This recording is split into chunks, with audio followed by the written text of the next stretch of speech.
I somehow managed to stop the recording and then I lost my button.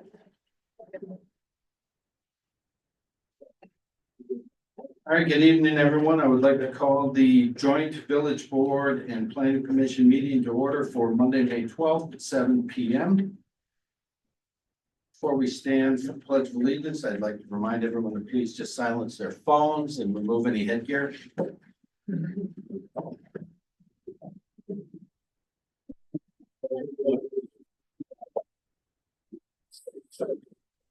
And to the republic for which it stands, one nation, under God, indivisible, with liberty and justice for all.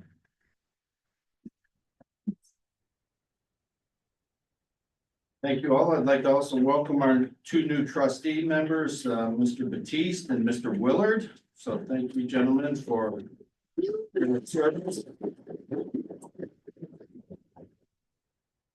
Roll call. Batiste. Present. Grenier. Here. Lake. Here. One will be late. Summers.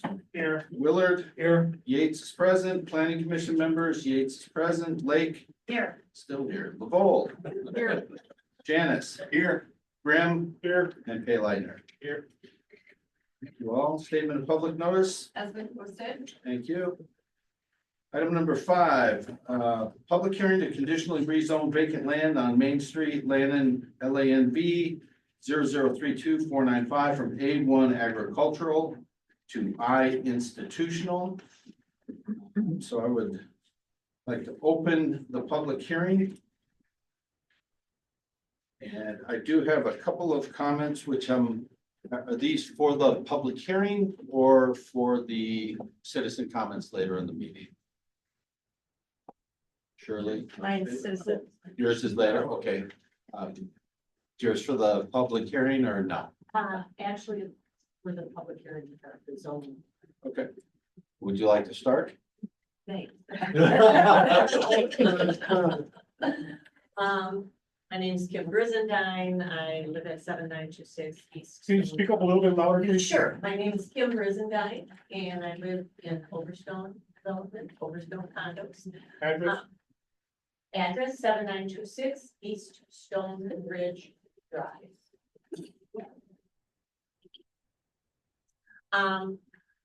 Part of my comment is, it's more of a question or not quite a comment, has to do with my own lack of knowledge about TIFs. And so I started to try and read up on them, and again, I don't totally understand them. That's where it's maybe coming from. So one is that, here's just a suggestion, that if one of you board members wants to do a presentation and do it via video on the village website, that would be absolutely wonderful, because then people who couldn't attend a meeting would understand it more.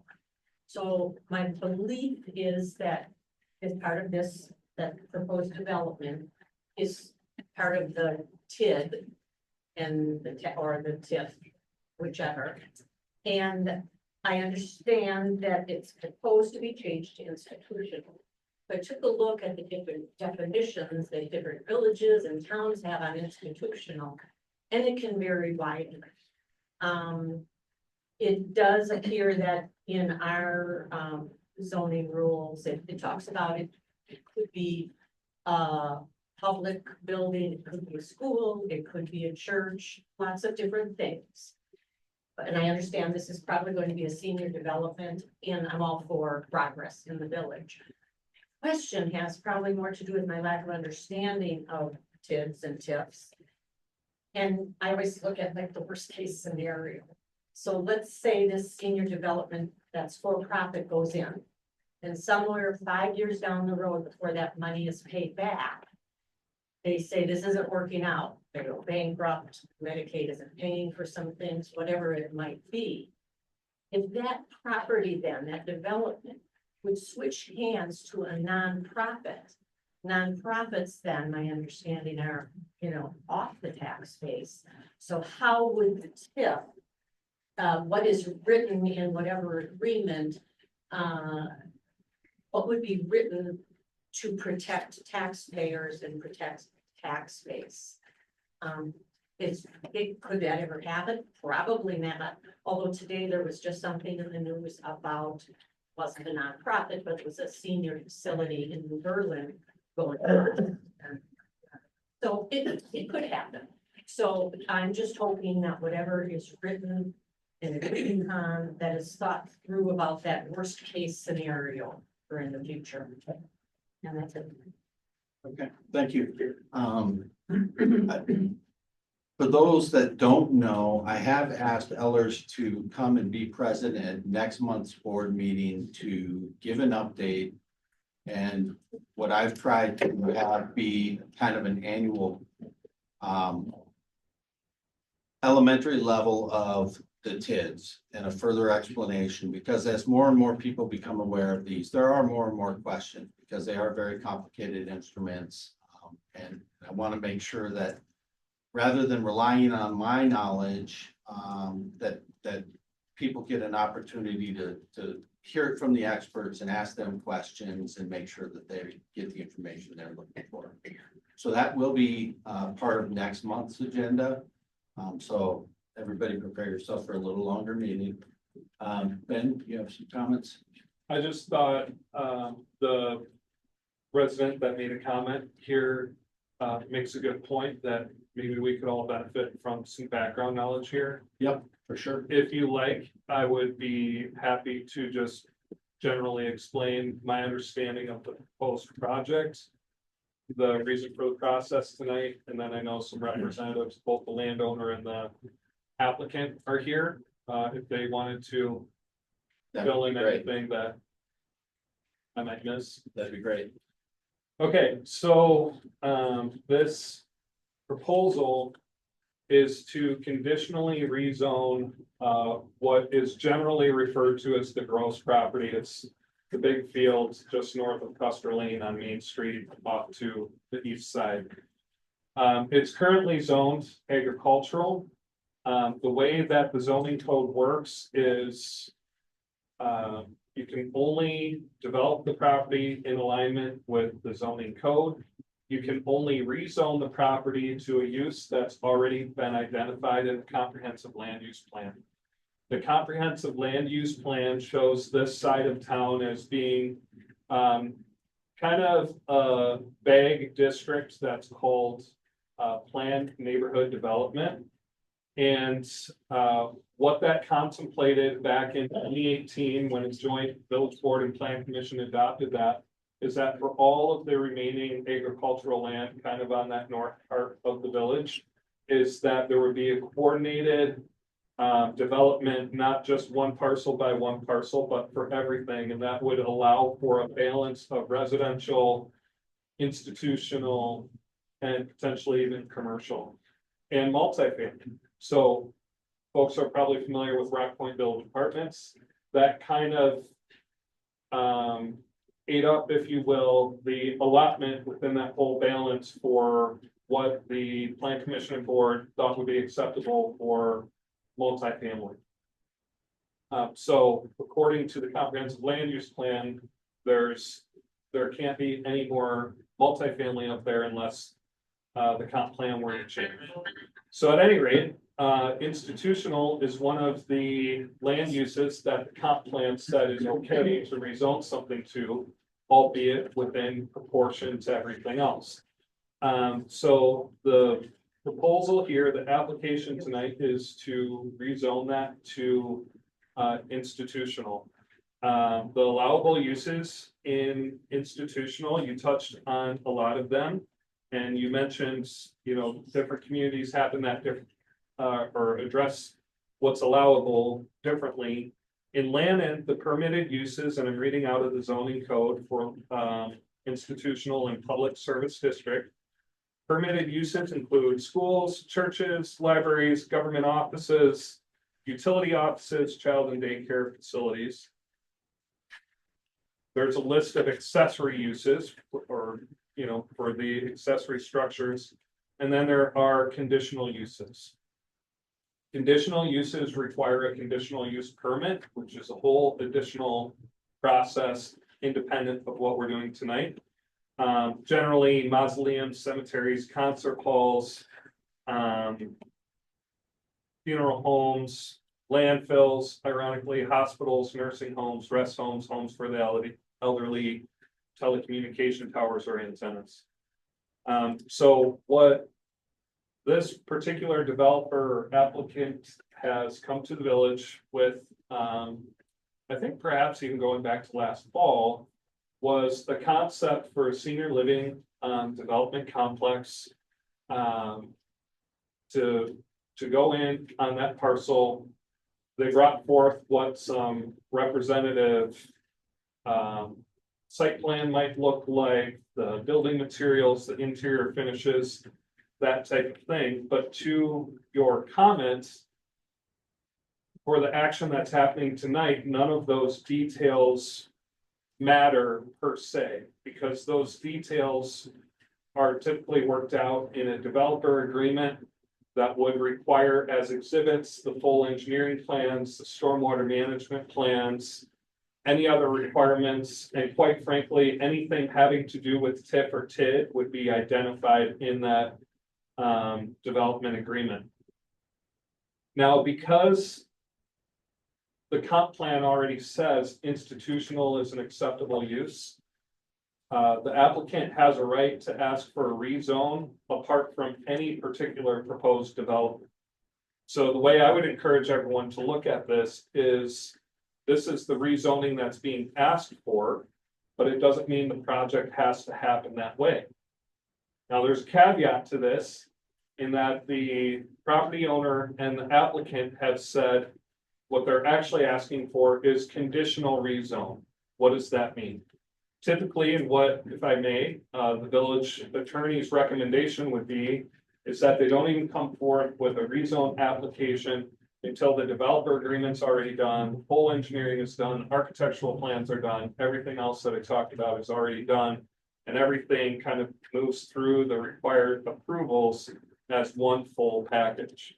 What this applicant has asked for is a conditional rezone to give their development group and investment group some reassurance that there's a path forward on this project. They've asked for the property to be rezoned.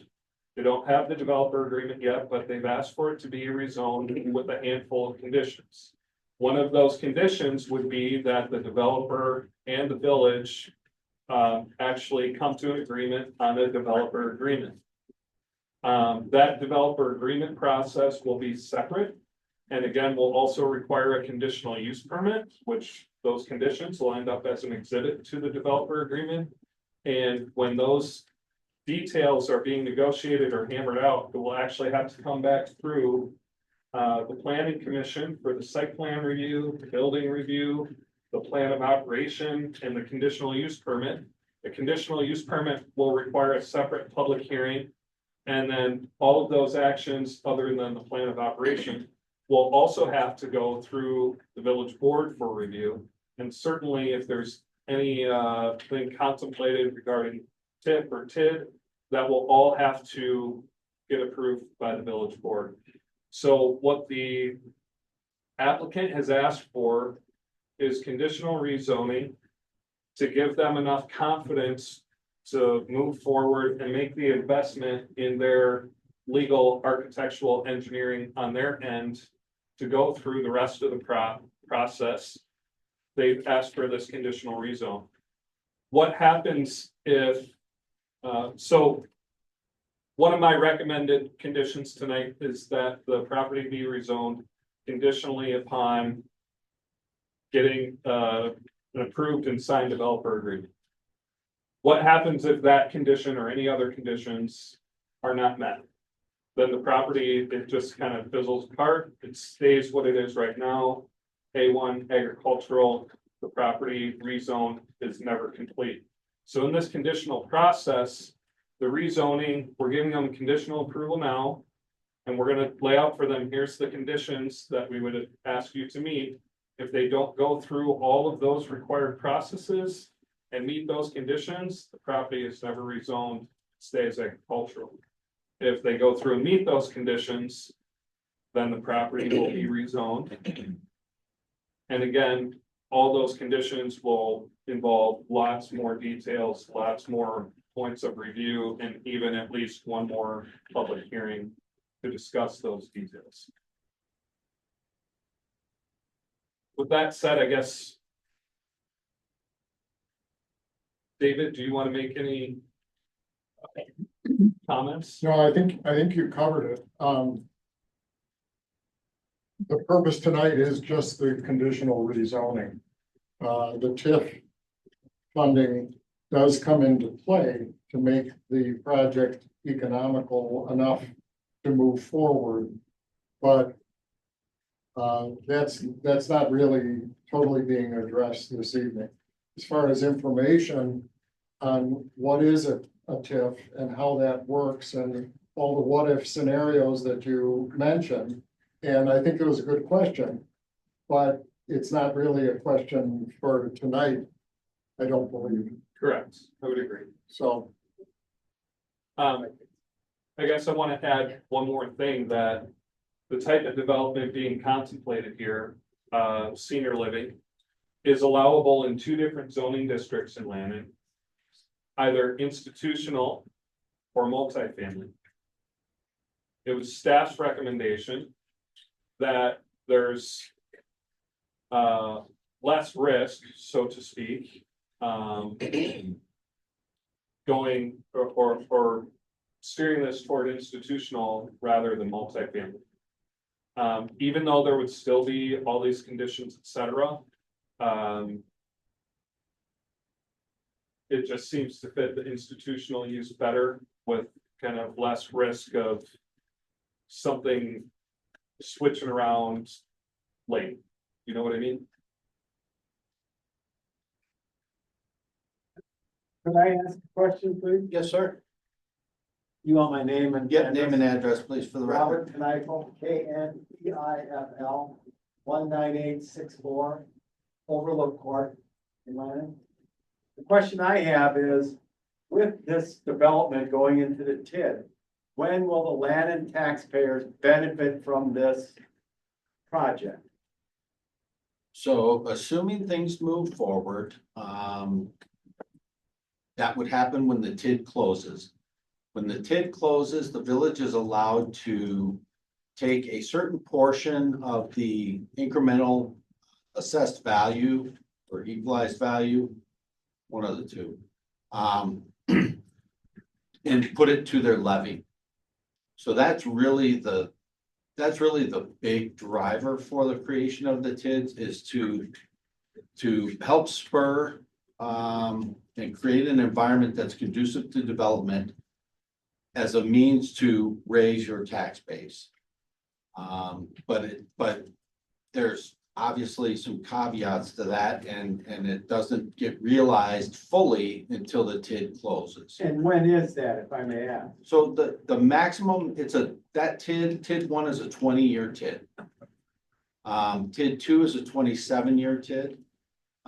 Those are the maximum allowable lengths of time, and those TIDs were formed in 2017? 2018, yeah, we started in 2017, but I think they started in 2018. So, but they can be closed early. They can be closed early as well. Yes, Ben. There's an argument to be made, and I understand from the comment, like, when will these TID projects or when will these TID developments benefit the taxpayers of Lannon? I know that's somewhat subjective, what you or anyone else would say is valuing the village or adding value to the village. Is each of us might define that a little bit differently.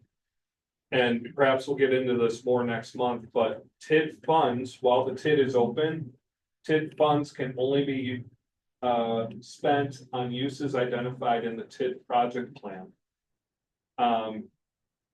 Some of those things that are identified in the TID project plan include the reconstruction of Custer Lane that happened, construction of a lift station that happened. There's the reconstruction of Good Hope Road from Main Street west to Town Line Road. that the village was able to get a 80% grant from DOT, but TID funds will pay the 20% for that. There's other streetscape things identified in there. There's replacing the Jake's Park Bridge and the path from Jake's Park down to the bug line. That's a project that has also been awarded an 80% grant, and the 20% from TID will go to that. And there's other projects that are identified in there. So 2 lift stations, water tower, possible. correct. So it's the village can use that for specific things where the need for it might be specifically triggered by a particular development. For example, when the new lift station was built near Rock Point Village Apartments, TID funds were used to pay for the construction of that lift station because that's the development that triggered it. But there is a little bit of benefit to the rest of the properties on that side of town that are not in the TID. So whereas sewer utility funds would have otherwise had to been used to pay for that, TID funds pay for that instead, and sewer rates don't have to go up to pay the cost of that new project. Same thing with the argument for reconstructing Good Hope Road. There's, with new development, there's more people using the roads in Lannon. It kind of checks the box as meeting the requirements of the TID project, and TID funds can be reused to rebuild that rather than that going on the general levy or coming out of the general fund. So there are some benefits from my perspective, which I understand others might be different. From my perspective, there are benefits along the way also.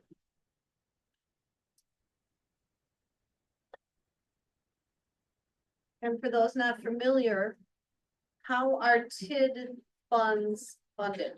Where is, when you say you're using TID money to pay for a project, how is that money? Is that coming out of your levy or? I'll give you an engineer's view Right. of that question. I just think that would help answer, Yeah. her question about, where is that money coming? Sure, TID funds come from monies paid by the taxpayers that are paying taxes on new development in the TIDs. So they pay their taxes go to the state redistributes those back to the village, and the village uses those funds to pay for the things identified in the TID project plans. That's the most simplistic explanation. And so the new development is not tax-free. You have to It's talk just into your those- mic. No, I'm sorry, I don't have it on. Yeah, so the new development is not like they're not paying taxes. It's just the taxes are allocated different. It's in a separate bucket. Dennis? Dennis Shirkus, 19926 Overlook Court. 2 items, Bob mentioned about the income, and we won't see anything until 2039 officially closes, but it could be earlier. What about expenses? Will there be any expenses out of our general funds for the project for senior center? No, No, so everything will be covered by the TID. everything related to that would get expensed to the TID. And we pay interest on those funds that we use for the TID. So early on in the TID, in the TIDs, in order to provide certain incentives that were agreed upon in the municipal revenue obligations that were part of the development agreement negotiations, the TIDs did not have any funding in them as of yet. So the village did borrow, did have to do some borrowings along the way to fund some of those early expenses. Over time, then presumably the TID generates enough revenue to overcome that and have a positive balance, at which point you actually presumably earn interest through the process. And have we, did our due diligence on the developer, did we receive audited financial statements, cash flow, balance, income, and reviewed those? So we've had some discussions with them up to this point. We have received some information about the principles and things like that, but that is all part of the vetting process and the negotiation and the, Before we would do anything, we would get that. yes, yes, We we, wouldn't spend a nickel before, out of the TID or out of the general fund, that we find, are they viable? correct, that's Okay. part of the due diligence process. Good. There's a lot that goes into it. It's a very lengthy and multifaceted process. These are all very good things to bring up, though, just to make sure that they're being considered. Just like Kim's questions as well. Hey, Patrick, just for clarification, you said that, that no, village tax dollars would be used for services applicable to this, proposed development. Well, no, that's. That's not what I heard. That was not, I didn't understand that to be the question, so. If the development does happen and a police officer has to go over there or, for whatever reason. Then yes, that is part of the cost that we're already incurring to have them. Garbage collection, That goes through, that gets funneled through anyway, that's a pass-through expense. So we bill residents for it, and then we pay it right back out to the waste management company. The fire contract is an annually negotiated price. It's not based on call volumes or types of incidents or anything like that. So there wouldn't be any impact in that regard. Janet Perry, 20071 Overstone Drive.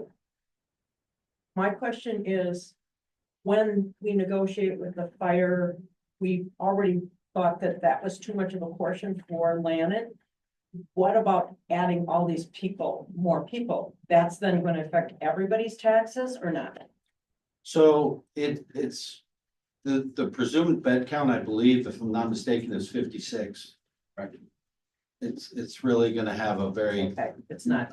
minimal impact to that. And those numbers that calculation gets redone every 5 years per the contract. So it just got done. It won't be another 5 years until that contract gets recalculated and our percentage of that contract Okay. gets redetermined.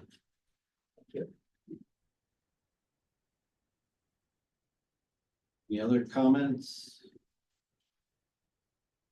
I have a question. I believe it was last month, Stephen asked a question about whether or not Lannon had the capacity to provide services for this, development. And I don't know if that's ever been answered. Does Lannon have the capacity to provide water services, sewer services, the infrastructure? Does Lannon have that without putting additional burden on the taxpayers? Well, that's a Ben question, but I would assume that we do. Multiple part answer to your question. Let's start with sewer. The answer is yes. Capacity is a bit nuanced in that there's collection system capacity. And that would frankly be on the far end of the system. All the sanitary sewer gets collected and it actually goes down to Sussex wastewater treatment plant. Lannon already owns a certain amount of reserve capacity in that treatment plant. So in the plant, yes, there's capacity. In the collection system, yes, there's capacity. In the new lift station there that was built on Custer Lane by the apartments, yes, there's capacity for this. Quite frankly, when some of that was sized, the maximum allowable density was considered, and the maximum allowable for elderly, I believe, is 18 units per acre and would result in over 200 beds that are feasible. This particular developer, as an aside, has looked at the lay of the land, et cetera, and what's kind of in their wheelhouse, what they operate in, and they want something much smaller. Now, the kicker is, right now, water and sewer do not extend to the property. Water and sewer is stubbed out just north of Custer Lane. So part of this project, And I'll just state, even though there hasn't been negotiations, there's been identified as a TID project. That TID funds would need to be used in some form or fashion, most likely, to extend water and sewer to where they're stubbed out right now at the intersection of Custer and Main, to get it past the frontage of this particular property. Now, let's talk about water. The village already needs a third water source right now, even if no more development comes online. So the planning for that is already in the works. I would argue that once that third source is online, it would be nice for the village to sell as much water as possible to help keep rates reasonable, et cetera. But even that third water source is a good example of a project that's identified in the TID project plan. So from my perspective, based on their planned pace of build out, which I understand to generally be a year and a half, maybe faster, but year and a half. I believe that capacity will be there, and I think for those who have been around on board in the past, you know, we've been talking about a third source for a little while, and there's an item related to that later on the agenda. Ben, you might want to explain that even if nothing happens to the north anymore, the Collie property down here on the west end is coming up for development. But that'll allow water to go up into the Landon Heights area. The older subdivision up there, they're waiting for water. So that's why we're looking at, that's why part of the third source is even if nothing happens up there, we still have to spend money to put in the water on the western side. So that's why all the engineers do all the working of what is capacity, how we figure out the capacity. And they figured out the capacity for the whole village being filled out. Yeah, and I'll just add, it's again, a little bit nuanced, but the water system has to be designed to meet certain capacity requirements that's regulated by DNR. DNR says you have to be able to supply your future projected maximum day demand. So that's usually a hot day in August with your largest unit of supply out of service. So right now there's enough capacity, but if one of the two wells went offline, right now we're relying on our emergency response plan, which is, I believe Menominee Falls and Waterman Tank helping us out. But we want to get off of that reliance and have true redundancy. So really what the third source does is provide that redundancy. If one of these wells are offline, the other two wells can handle the whole system. How do we in good faith then move forward with the zoning prior to having water available? I would say that the zoning is, if I may, I think the better question would be, how would we move forward with approving this development? The zoning right now is a conditional step on the front end of that. And I think these questions are great questions to talk about throughout the development agreement, planning for the utility extensions, et cetera. But I would also argue that, or state that 56 bed elderly housing facility, I don't believe will be particularly significant in terms of water and sewer usage either.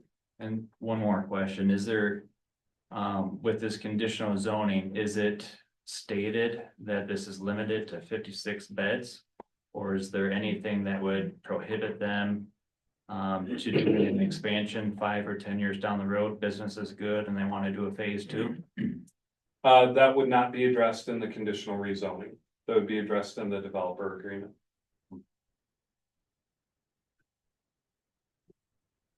Would that also be part of the conditional use permit as well? That would be specified in there, I would think. Correct. correct.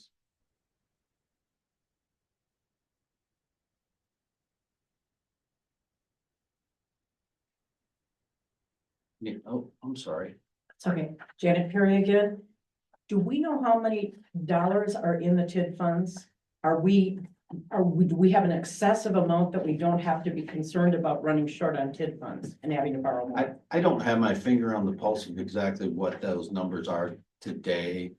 Brenda could get those from our municipal advisor, Baker Tilly, I'm sure, unless Brenda has them available, at the moment, but PID one is performing very, very well.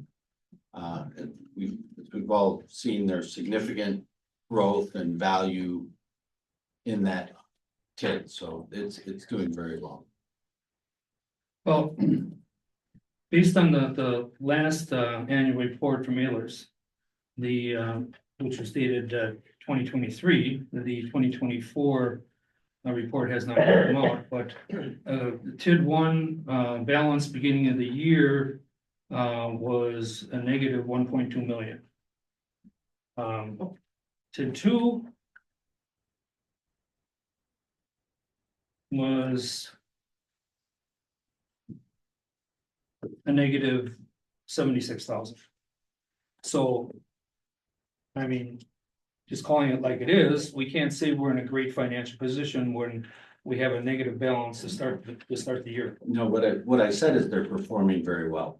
So there is a very, very large amount of incremental value. I think in excess of 100 million in TID one. If I'm not mistaken, I don't have my latest reports in front of me, but significant increase in value, incremental value. So yes, as I mentioned earlier, upfront, there were a lot of upfront costs in some of those MROs that drug down the balance, and it's digging its way out. So they're performing well, the values are up, the equalized value is there. Is the cash flow performing well? Not yet.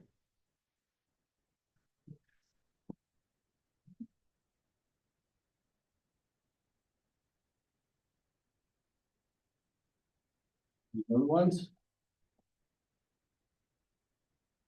Anything else from the commission? Planning commission members? No? Any questions specific to agriculture, to institutional with certain conditions? And can you just restate the conditions, please? Yeah, so this was covered at the March Plan Commission meeting. I'm just pulling up my comment letter from that.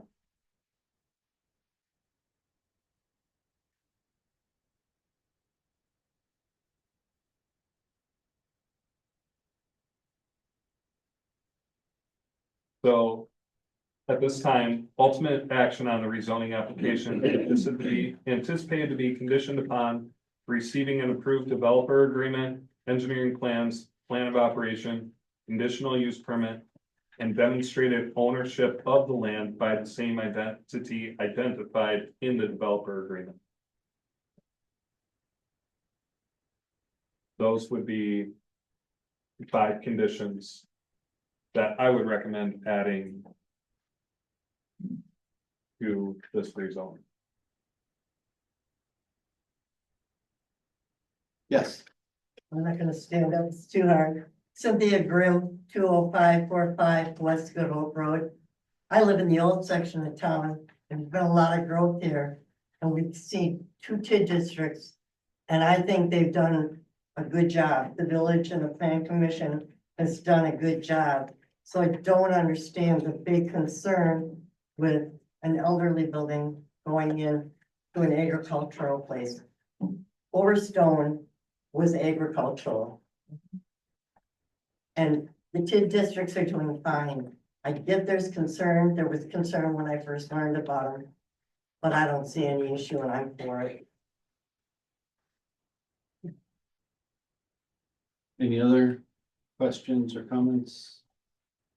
Okay, thank you, everyone. In that case, then I will close the public hearing and ask for a recommendation from the planning commission for the village board to consider.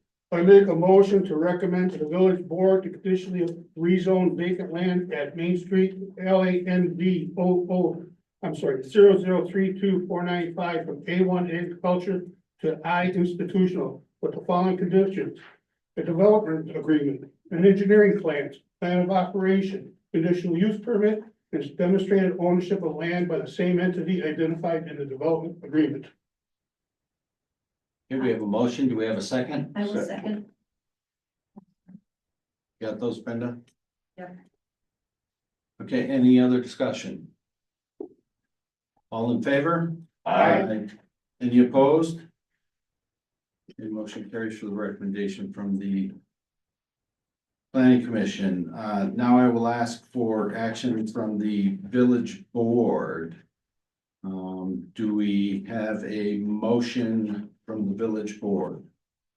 Not yet, but, I'm just gonna say that, I believe the conditional rezoning the property identified as LANV 0032495 is premature, as the potential use is still conceptual.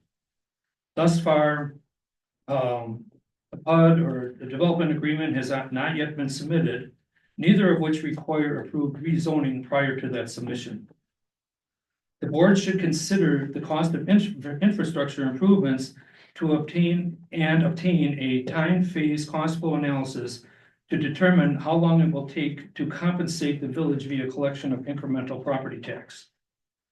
Considering the property is located in TID 1, any incremental tax realized from the development of the property cannot be used for general ledger expenses, such as fire, police, public works, salaries of our village employees until the TID is closed, which is projected to be in 2039. There also needs to be consideration as to whether there is a sufficient supply of municipal water without creating some sort of water supply emergency requiring an expedited interconnection with another community. One other thing that came up, David mentioned that he alluded to the TID funding, which to me potentially translates to asking for developer incentives.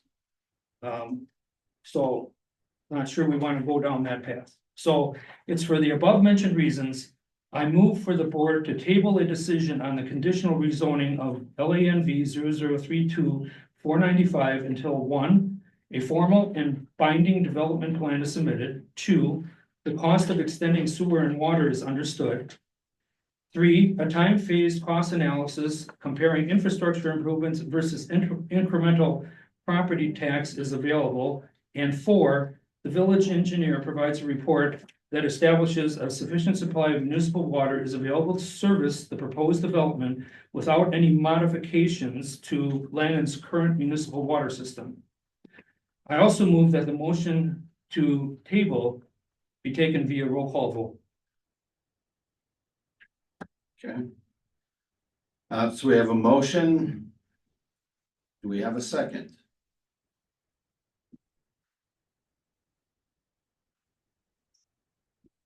Okay, hearing none, the motion fails. Path forward from here. Council? The floor is open for any motion. All right, I'd like to forward a motion to conditionally rezone the vacant land on Main Street, tax key LANV 0032495 from A1 agricultural to institutional. I would also take into recommendation from the Plan Commission that rezoning be approved pending a developer agreement, engineering, plan of operation, architectural plans, and ownership by same entity. So a motion, a new motion, do we have a second? I will second. We have a motion and a second, any other discussion?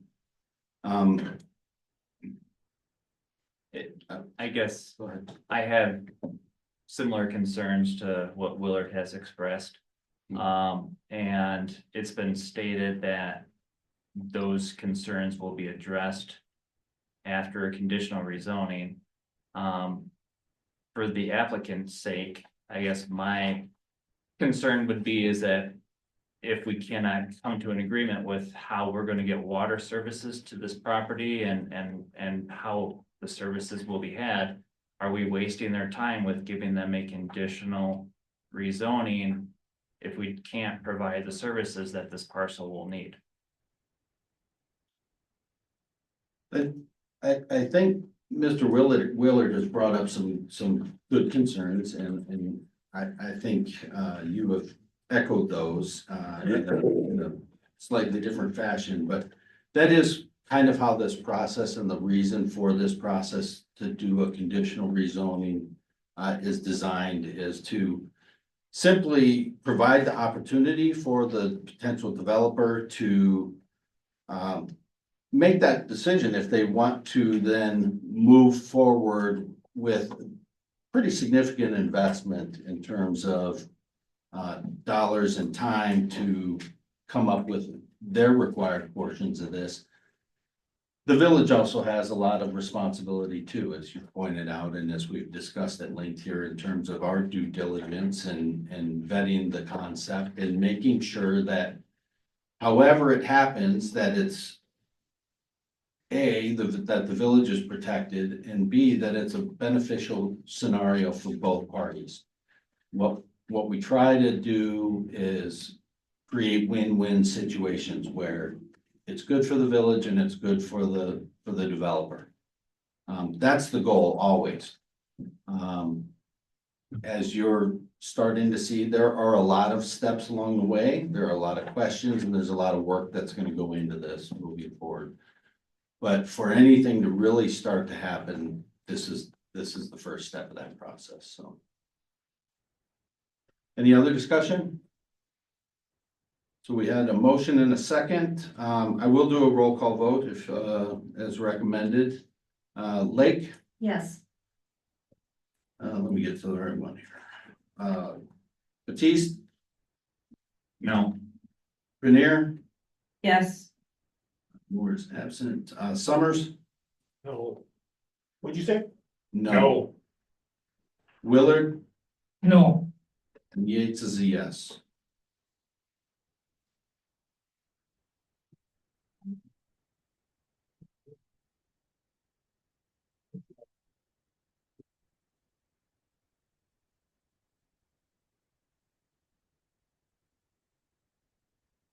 Good luck.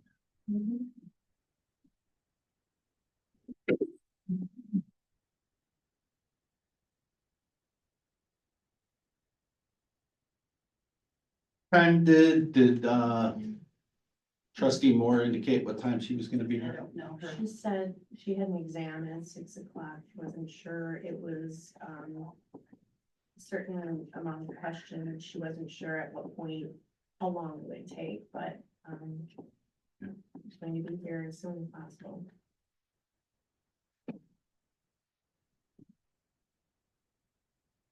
What now? Well, the floor is still open for a motion to be made,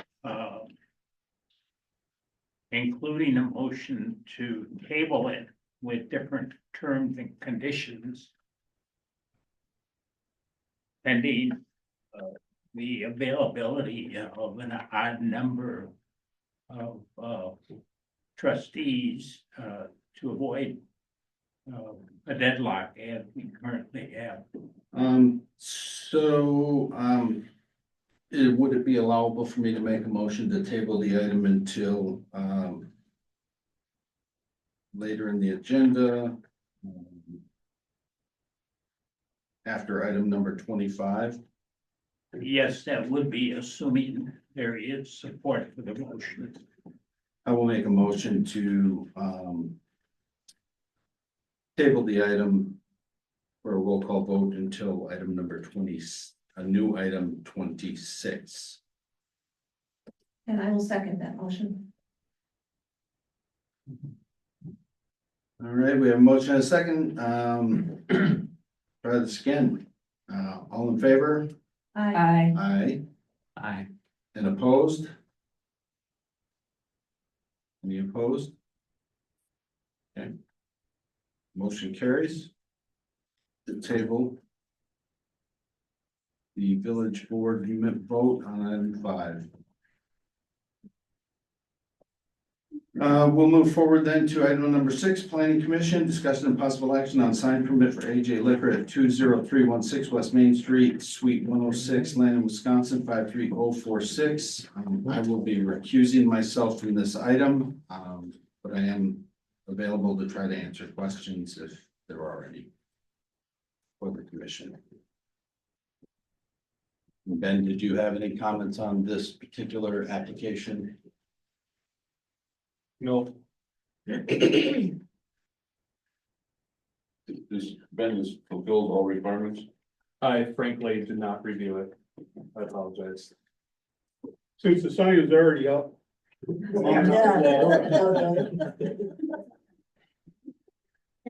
This is a different sign, just so you know. Yeah.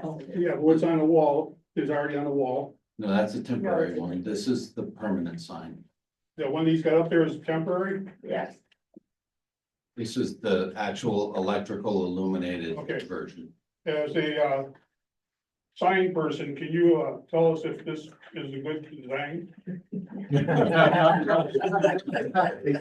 Well, we don't always get to dictate that, but it will be unique and it will tie into the colors that the customer prefers. Green. What about the rest of the lettering that's on that? We're just gonna confer on some. Tie into that. The black letters. Well, just the illumination and such that. Oh, so That's these are similar gonna to be halo lit, similar to 1229, if you're familiar with how that looks at night. So there won't be any light emanating out of the faces. It will, at night, it'll simply be a glow onto that backer piece. And size wise, it fulfills all the village requirements. that's what I'm just checking on. Did they submit what the frontage length of the building is? I guess it's the frontage of the building more or less than 50 square feet. I think It what, looks like about the same size of all the other ones that we've been approving on that building. I believe this was designed with the previous tenants area in mind.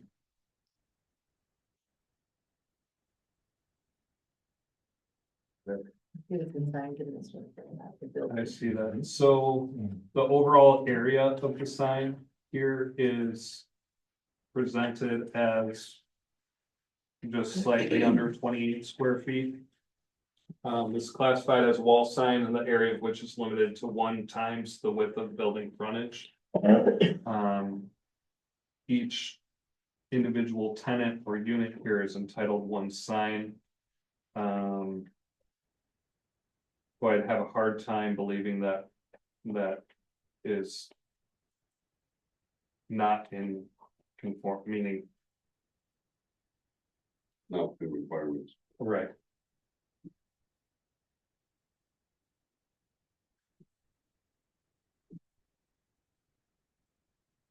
I'll make a motion to approve the sign permit for AJ Liquor at 20316 West Main Street. Suite 106, if all fees have been paid. I'll second. We have a motion and a second. Any other discussion for the planning commission? All in favor? Aye. Any opposed? None abstaining, Brenda. Okay, motion carries. Planning commission discussion and possible action regarding the proposed parking slab at 21682 West Birchwood Drive and consideration of review procedures moving forward. Ben, I think you had Yep, a lot of information here. I do for us. have a lot of information on this one. I'll try to do a brief overview as there's a lot here. The proposal here is to repave the existing driveway pavement area in kind. Relay the culvert with a different size culvert. And then add a little parking slab adjacent to the driveway, extending it a little bit. So the ordinance is really clear on how to handle driveway alterations in the right of way, which would include the culvert that requires a right of way permit. And technically says that permit is issued by the Director of Public Works. The ordinance says that under maintenance of existing driveways that are being replaced in kind, or if you're transitioning from gravel to some kind of type of asphalt or cement, does not require a permit. New driveways, brand new driveways require a permit as part of the overall building permit process. And so we kind of have something that falls into a little bit of no man's land here with the extension of the parking slab. So specifically, I've included some excerpts from the ordinance here, and I went back and forth extensively with the building inspector. And we decided to follow kind of the letter of the code, which states that these situations are subject to the review of the Plan Commission. So for one, what I and kind of me on behalf of the building inspector would like to ask is that you would approve the driveway slab extension.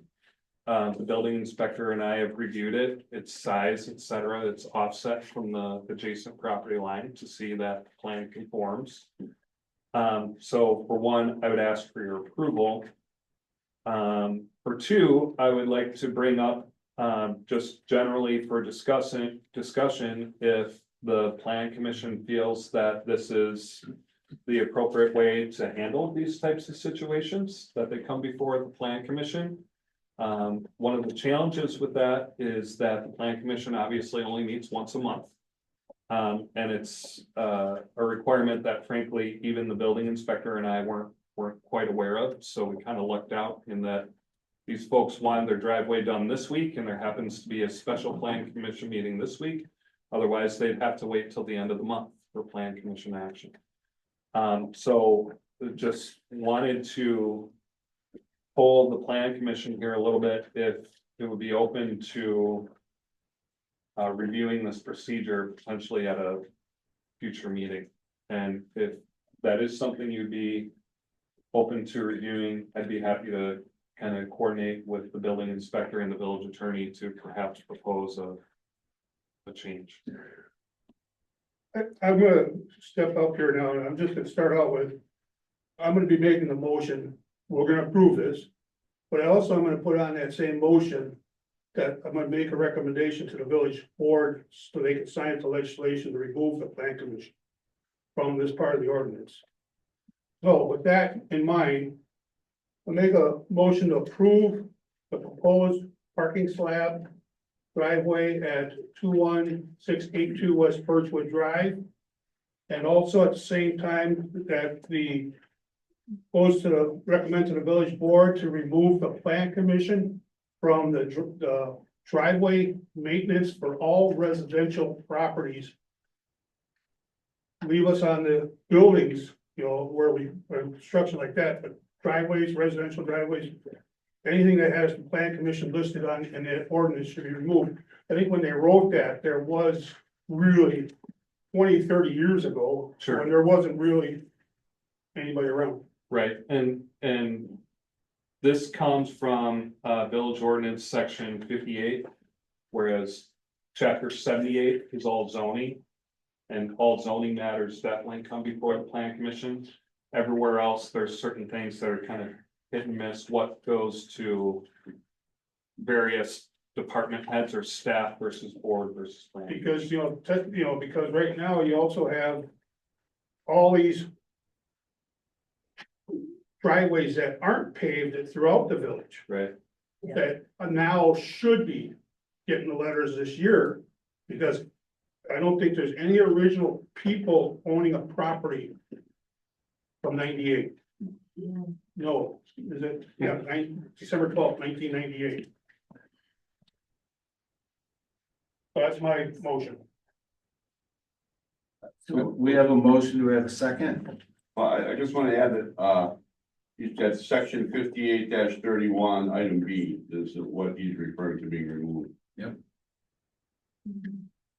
And I'll second. Okay, now we have a second. All right, any other discussion for the plan commission? Yes, sir. I read through this and there's a tremendous amount of detail here. And in the past, former trustee Newman, village president Newman, basically raised the question quite frequently, what about those driveways that aren't in compliance? I think that by removing the plan commission, I'm just thinking from a procedural standpoint, removing the plan commission, there's a shift to staff to decide who to prosecute. And previously, there had been a discussion by the plan commission as to what the most effective way would be to bring people in the community into compliance with the general code of the village. And since that discussion, the village has engaged a code compliance firm that periodically goes out and tries to overcome the main problem that I think exists in this community is that a lot of homeowners, property owners aren't aware of the ordinance expectations that exist for their maintaining their property. And I believe that the code compliance program has made progress in that particular direction. I believe that having a panel consisting of the plan commission to look at situations to recommend prosecution is a more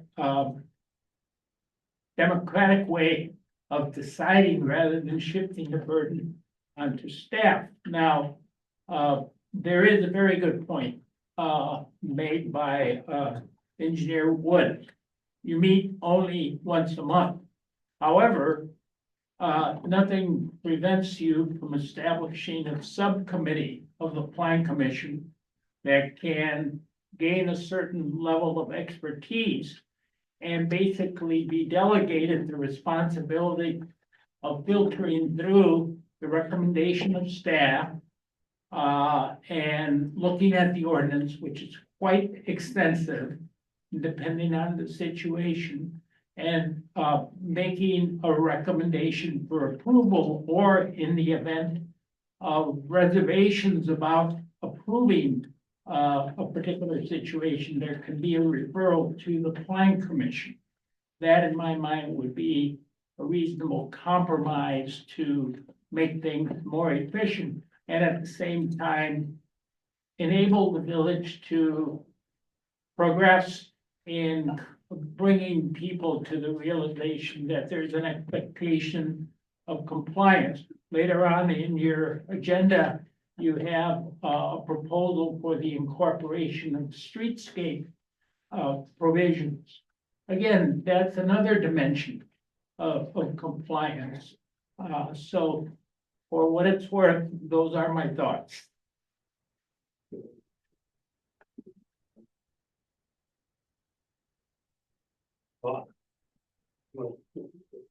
Okay, I'm gonna modify my motion that we're approving this driveway. That please, that the village president schedules this 58.31 maintenance to next month's plan commission meeting for a discussion with, so we can make a recommendation how we want to kind of tweak it, so we're not.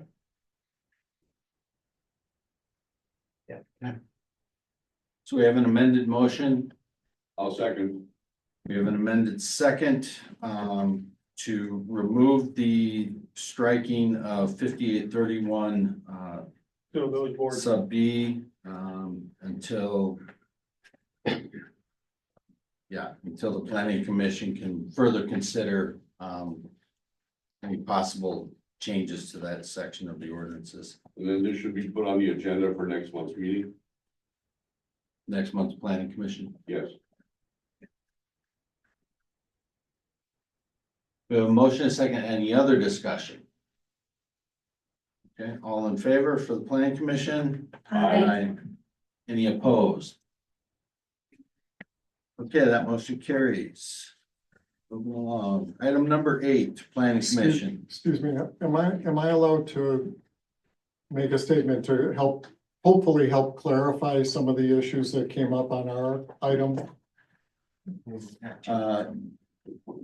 As the applicant, Yeah, I know you closed the public hearing, but as the applicant. right. I'd like So to- when we get back to that item on the agenda later on to discuss it, yes. That's gonna be towards the end of the meeting. Okay, thank you. Sorry.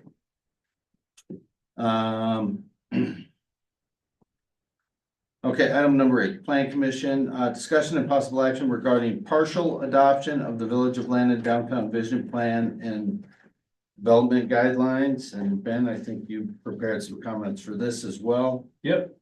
Let me just grab my comment on that.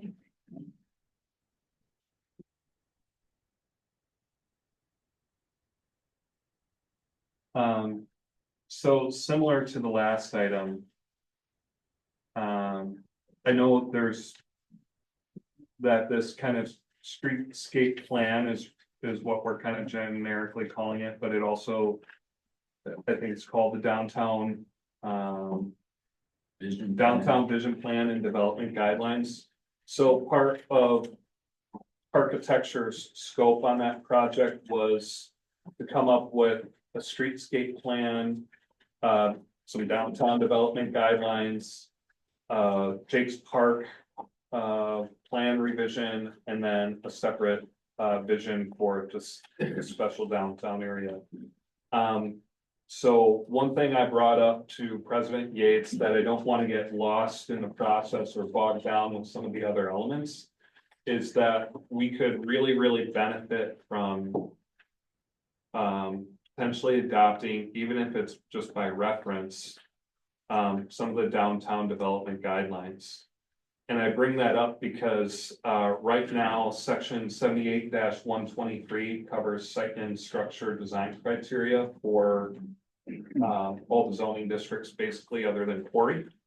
And suffice to say, those architectural or design guideline standards should blend in with the surrounding area, should use the prevailing materials of the time, and should not detract from the property values in this surrounding area. So basically, make it blend in.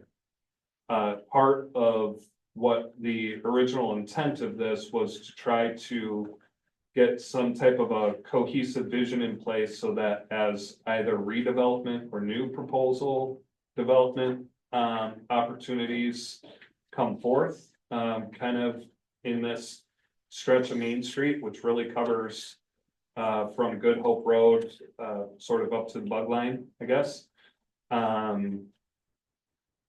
would be quite helpful. For example, there's a vacant lot next to KCOM, and that property owner has raised a handful of ideas over the time. Some of them, in my opinion, and I don't vote, would not be attractive or would not fit in or whatever, but Landon is one of the few communities that does not actually have a more robust standard for development in certain areas. So I'm not sure where things stand with architecture's effort as a whole, but one thing I would like to ask the plan commission to consider at a future meeting, it won't have to be tonight, but my request is that between the plan commission and board, you consider a revision to section 78-123 of the zoning code that would establish the downtown area and perhaps have a special paragraph that would address that any properties redeveloped or new development proposed in that district boundary would conform to the downtown development guidelines, most recent version on file at Village Hall. That would be my request.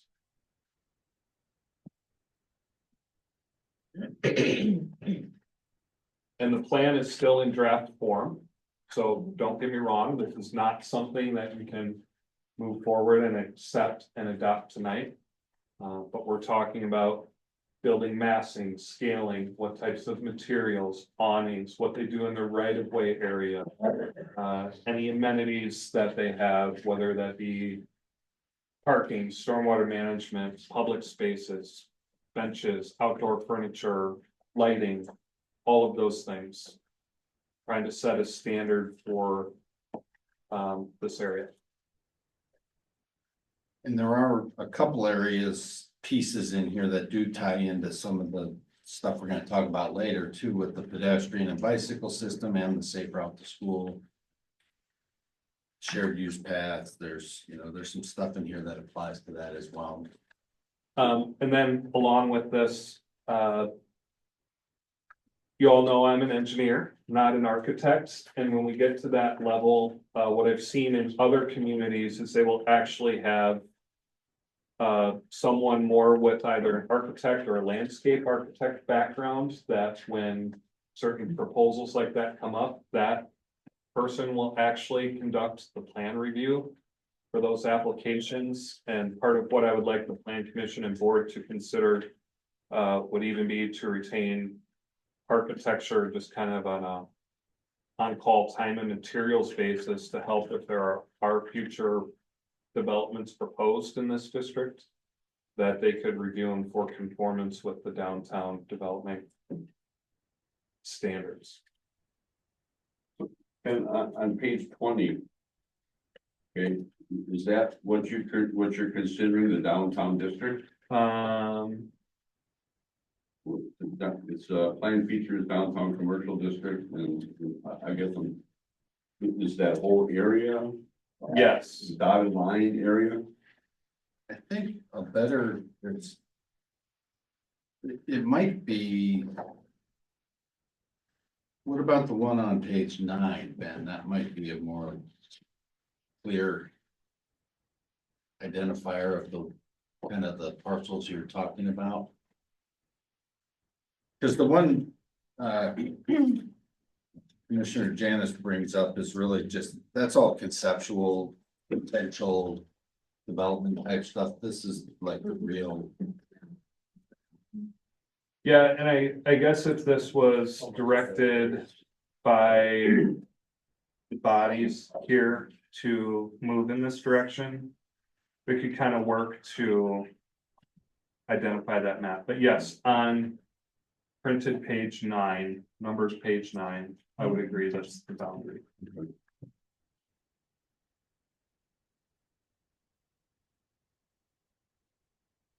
And I would just also point out that revisions to the zoning code require a public hearing. Who made this packet? Who made this? Architecture. Architect. Can you tell me to spell my last name the right way? I will.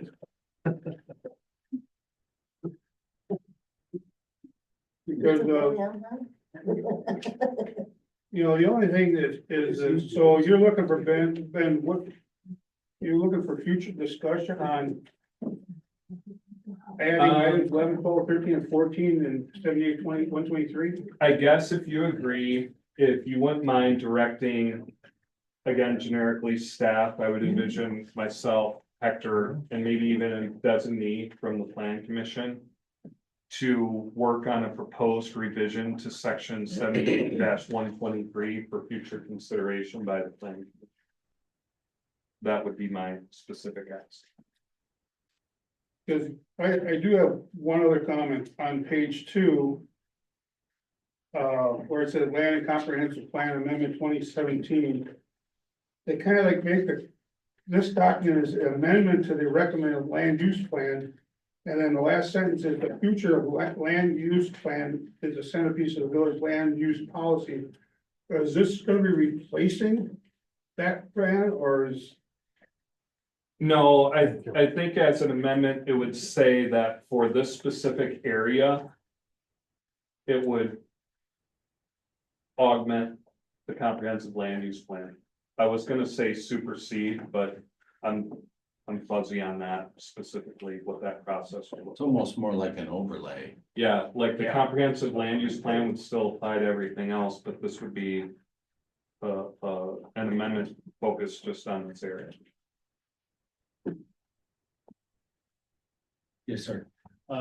My suggestion would be that if you're inclined to support the request, that you consider enacting the following motion. To recommend to the village board that it direct the village engineer and the village attorney to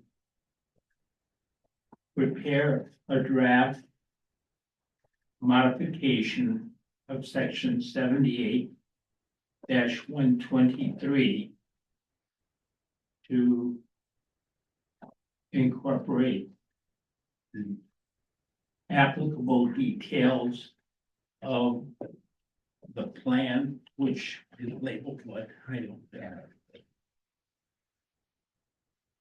The downtown vision plan. And development guidelines. That way, I would be deferring to Ben to come up with the initial draft. Sure. Taking into account the limitations he expressed, particularly with his carving out those architectural details that neither of us have any expertise in. And we would prepare a red line draft that would incorporate as a supplement the particular recommendation. Yep, agreed. And as an aside, I think just to clarify for everyone, the presumption is that the potential contractual engagement of architecture to review such things like this would be covered by a professional services agreement deposit that would be made by any applicant. So just to make sure that people understand the village is not interested in footing the bill for that kind of consulting. Yeah, and this is also like the downtown streets is a TID eligible expense. So right now, the cost for architecture to do this is coming out of the TID funds for the TID project plan. So as a fallback to the professional service agreements, it is a TID eligible. Such developments would be eligible to have staff time allocated toward the TID.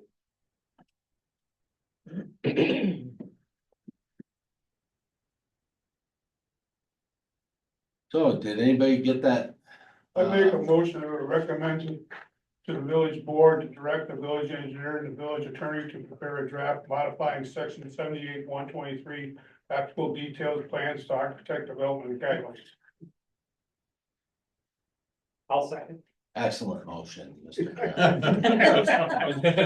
I got it right from there.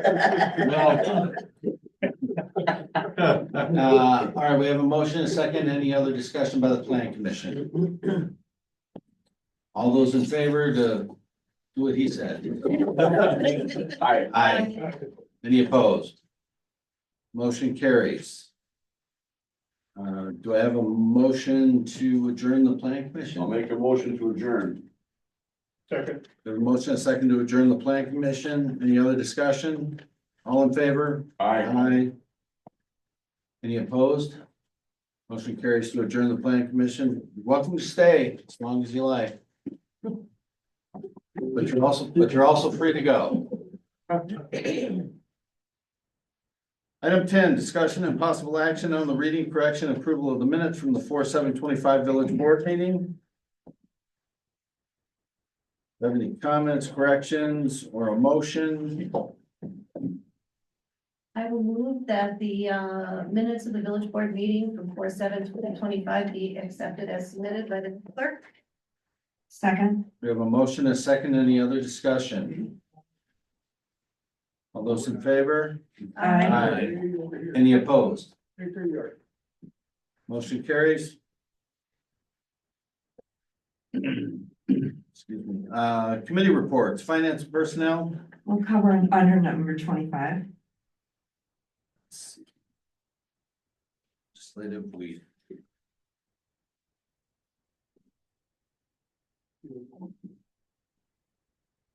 Have that, Parks Rec and beautification.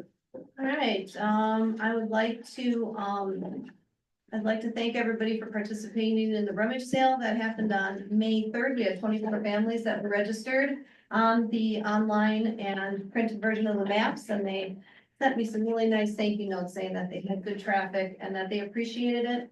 I'd also like to acknowledge the Land and Business Association for their help with that. They also connected us with the 101 rummage sales that were in Sussex. So if you wanted to go rummage selling on the 3rd, you had plenty ample opportunities to do that. We cross promoted between Sussex and us, so it really increased our traffic. So thank you for everyone who participated. I'd like to also thank particularly Terry for helping out with the Easter Bunny on April 12th. That was a great success, always a really fun time. Cars on Main, remember that that's coming up July 27th. National Night Out with our own police force happens on August 13th. The 3K run walk for mental health awareness happens on September 13th. And be aware that they are flushing hydrants this week on May 15th. So if you see any changes in water pressure quality, that's what that's about. And I'd also like to make a a public thank you to Dennis and to Jeff. Recently, there was a quick change of plans and some teams had to play at our park, and they called us and said how helpful our staff was in assisting them and what great condition the ball fields were in. So I just wanted to acknowledge their hard work in that regard. I think that's all I have.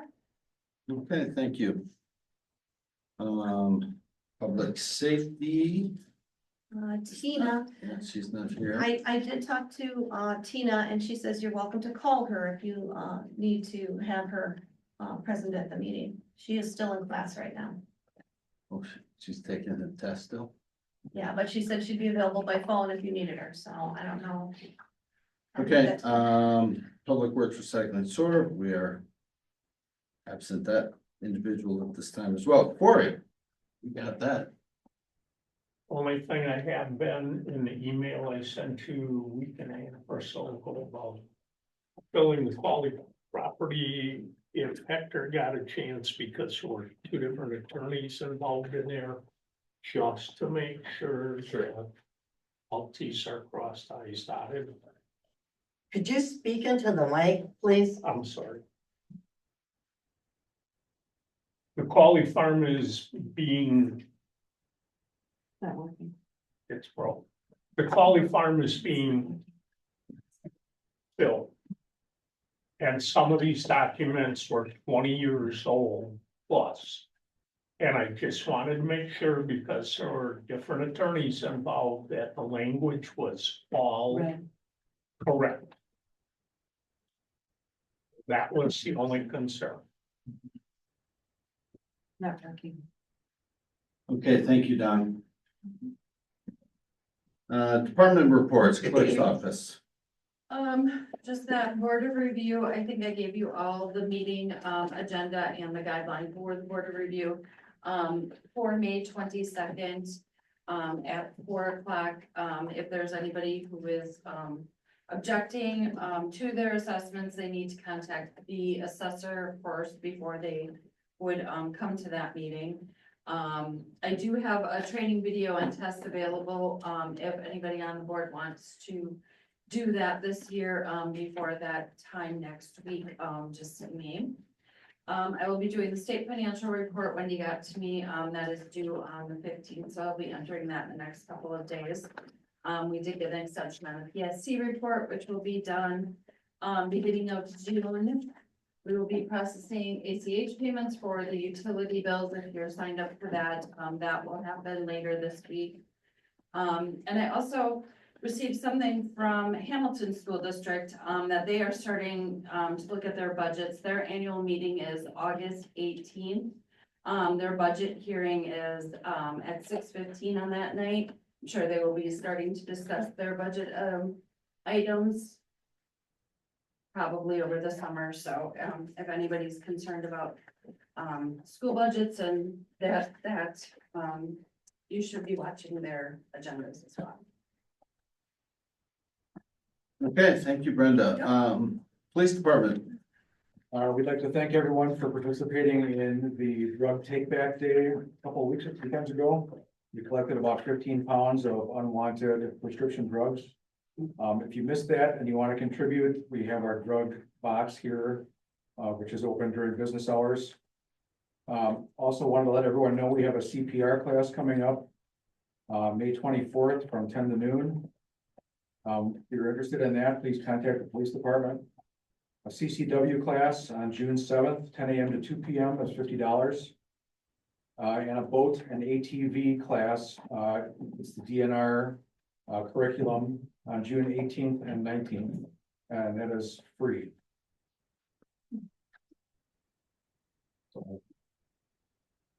And Chief does have flyers up here on all of those events if you want to take one. Excellent. Thank you, Chief. Okay, item number 13, citizen comments. Mrs. Willard, thank you for your patience. Waiting. Okay, Shirley Willard, 19953 Overstone Drive, Lanham, Wisconsin. It seems there are frequent requests to hire new part-time police officers. I'm just wondering what the cause of the high rate of turnover of part-time officers.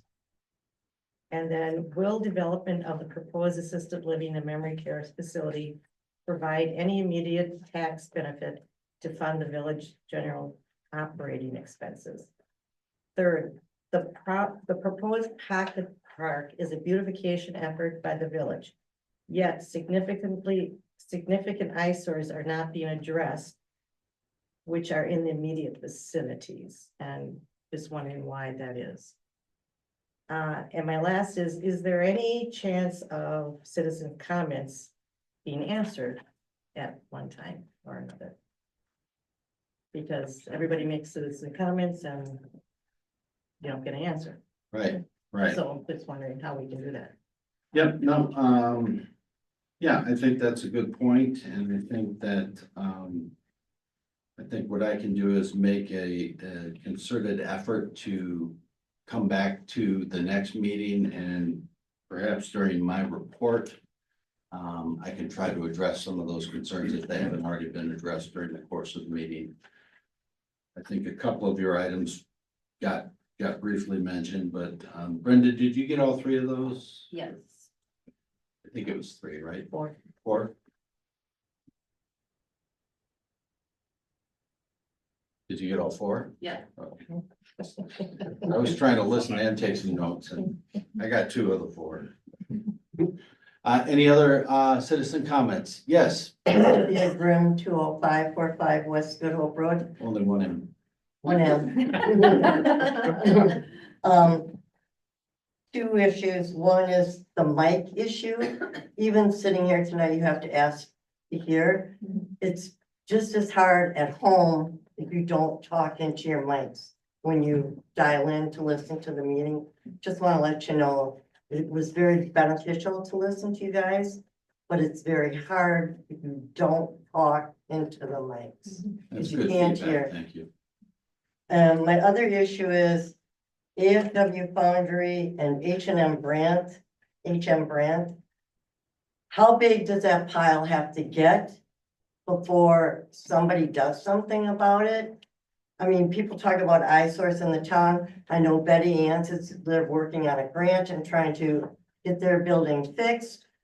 Davey is working on getting rid of his stuff and whatever else the building inspector has to do. But I look out a window and there's this big pile of rubbish. And it's growing.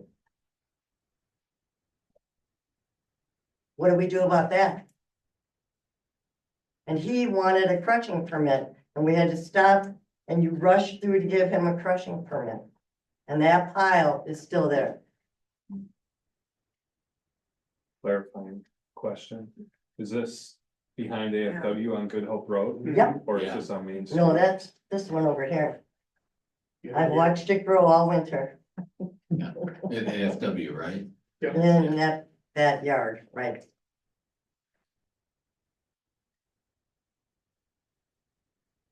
Okay. Thank you. Yes, sir. Yeah, Mike Grimm, 205-405 West Good Hope Road. When you zoom in on the meetings, I forgot to ask during the Zoom meeting, watching it here at my iPad. Do we have a means of asking if anybody on this that was zooming in, if they had a public comment during the public comments, because we do offer Zoom. So I think we have to do is look at how to make sure that we offer them a chance to make comments also. Mike, So I Mike, think- if you look at, I had asked if anyone had any comments from the online community when we had the public hearing. I can reiterate that. Are you getting the chats that I'm sending? I'm not seeing no checks. Yeah, I mean, I never saw any of that when I was at home. I think that, perhaps some communication, and I don't know if there's a way on somewhere near the Zoom broadcast that if somebody that's not here, people can always provide written comments, as a citizen comment at any time to the clerk's office. And they can be presented and read into the record here at the meetings. I think the Zoom one becomes a bit of a challenge just logistically. I think what I would recommend is that if they intend to watch the meeting and they have comments about an agenda item, that they submit those in writing prior to the meeting. But don't you have to do that if you have a Zoom meeting? What's that? Offer- Provide Offer that means to write a comment that would in be, the chat? that would be a question for the attorney. And you're touching on the other question that was raised. Under Wisconsin law, a local governmental body does not have an obligation to entertain comments or questions from the audience. And part of the reason is, believe it or not, the Wisconsin open meetings law. Because the open meetings law basically says that if you're gonna have a meeting, you have to agendize the item so that anybody who potentially wants to listen or participate in the discussion has noticed that it's gonna take place. So when you have citizen comments, which is common in many communities in Waukesha County, it only goes so far. And one way of dealing with the response that people expect when they ask questions is the way President Gates has suggested, to try to get back to the individuals, either individually or collectively in form of a report. And I've seen communities do it both ways. Oftentimes, questions are very good, they're very penetrating, but no one has the detailed information to respond. So it makes sense to postpone speaking up until the information is in hand. Now, the Zoom meeting introduces a totally new dimension with this owl microphone. It has transformed local government because people can literally from their homes, be attendees at public meetings. And communities are straddled by the limitations that they have with regards to managing the technology. Unfortunately, here in the village, we have a trustee and staff that have a certain above average expertise in handling these things. So if you want to be heard, my advice is please come down if you can, or communicate in writing, so that everyone hears your comments. I would concur, because I do monitor this, and when we were in public comments or when we were in the public hearing, I did ask if anybody had any questions. I don't think there's any obligation on my part to acknowledge anyone during regular meetings, but if somebody had a question, I'd like to facilitate that if they were unable to make it, so. But we didn't have any, so we're good. Yeah, and I think the nice thing is if we can encourage people to submit them in writing prior to the meetings, that would give me an opportunity, if I make a regular habit of responding to previous meeting comments, I can address those at that time as well, so.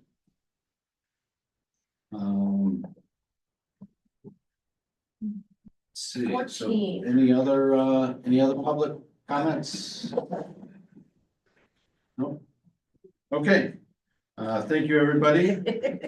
Appreciate it. I caught stealing a person. And then he got right past the chief. That's right. I got the first step. You didn't even flinch. All right, moving on then, item number 14, speaking of the chief, discussion and possible action on hiring a new part-time officer for the police department. Yes, I would like to introduce Jenna Horrenda. Jenna is a Landon resident. She's currently a full-time officer in Mosquito Police. She's got 3 years of police experience. Her reason for coming here is because she wants to go back to school. She has a few credits left to get her bachelor's degree in criminal justice. And by working part-time, she can do that better. She looks forward to working a large number of hours, and we have a lot of shifts that are open, so that's gonna solve our problem as far as staffing goes, hopefully. The goals are to possibly become a motor officer at some point, which will help us also and advance in rank. She was recognized at the Mosquito PD for her high activity, one of the highest in the department. And she's confident that she can do that here as well. She enjoys snowmobiling, off-roading, and she competes in jiu-jitsu competitions. So she can answer any questions you might have. Well, thank you for your interest. Yeah, a Landon resident, I like it. How Yeah, long have you lived in Landon? About a year. Oh, nice. I'm unfortunately moving in a month. However, long-term, hear me out. My significant other has a house, so long-term, we actually plan to raise our kids up here when we get to that point in our life. So hopefully semi-soon, but eventually our long-term goal is to be up here anyway. So I'm disappearing for a little bit and then I'll be back. I love it here. Nice chief, did we lose anybody? No, we did not. This is to help all the open shifts that we have. We have enough people, and I can go into greater detail to answer that question offline about our staffing issues, but we just have people that are either active or reserve duty military that are always gone. Back and forth between South Dakota, where this other person has a house, and we just lost someone in February because he moved up north. So other than that, we have not lost anybody in a couple of years. Because you just brought a gentleman in last month. Great. Trained motor officer who works He's- full-time. He's still with us? Yes. He works full-time at Western Lakes Fire Department. So he's got an odd schedule, and his availability doesn't necessarily match up with the off days of the full-time officer that we have. So that's another factor. But this should seal the deal as far as our staffing goes. How many openings do we have left? None. None. We've got them all filled. Yes. If I could work more than I could, I would. Very nice. Nice. Well, thank you for your interest. Do we, I will make a motion that we wholeheartedly accept Jenna Harenda as our new part-time police officer. A second. we have a motion, a second, any other discussion? All in favor? Aye. Any opposed? Motion carries. Thank you. Welcome.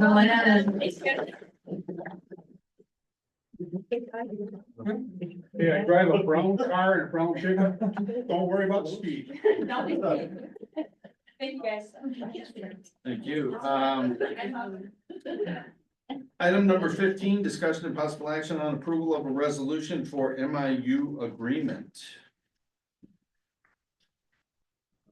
Ben, this is, or no, this is, here you go. Yeah, you again, chief. That's right. It's all coming back to me. So the background a little bit is, the MIU is the Major Investigations Unit. It's a consortium of 8 departments in the county. Relatively small departments except for Waukesha County Sheriff. But they've agreed to help each other out in times of being overwhelmed as far as investigative resources go. If there's a shooting, officer involved shooting, a homicide, something like that, they quickly overwhelm us.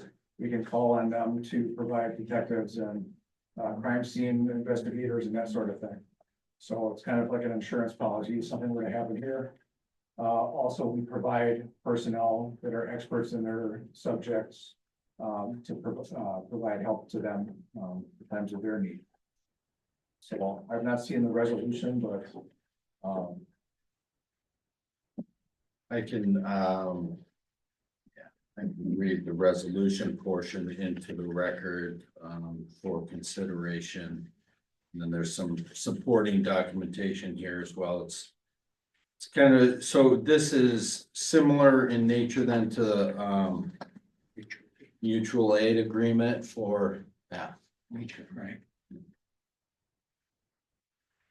So the resolution, just for folks that don't have it, the proposed resolution is resolution number 2025-3. Resolution authorizing entry into the attached MIU agreement. Whereas the Village of Lannon Board of Trustees has duly considered the attached MIU agreement, and whereas the Village of Lannon Board of Trustees desires to advance the best interests of the village and the health, safety, morals, and welfare of its residents by fostering police mutual aid within and outside of the village. Now therefore be it resolved by the Village Board of Trustees of the Village of Lannon as follows. 1, that all the above whereas clauses be fully incorporated in and made part of this resolution. 2, that the MIU agreement is hereby approved for implementation upon its full execution. 3, that this resolution shall serve to direct and authorize the village president and the village clerk to sign and to forward the signed above referenced MIU agreement to the governing board as provided in the resolution.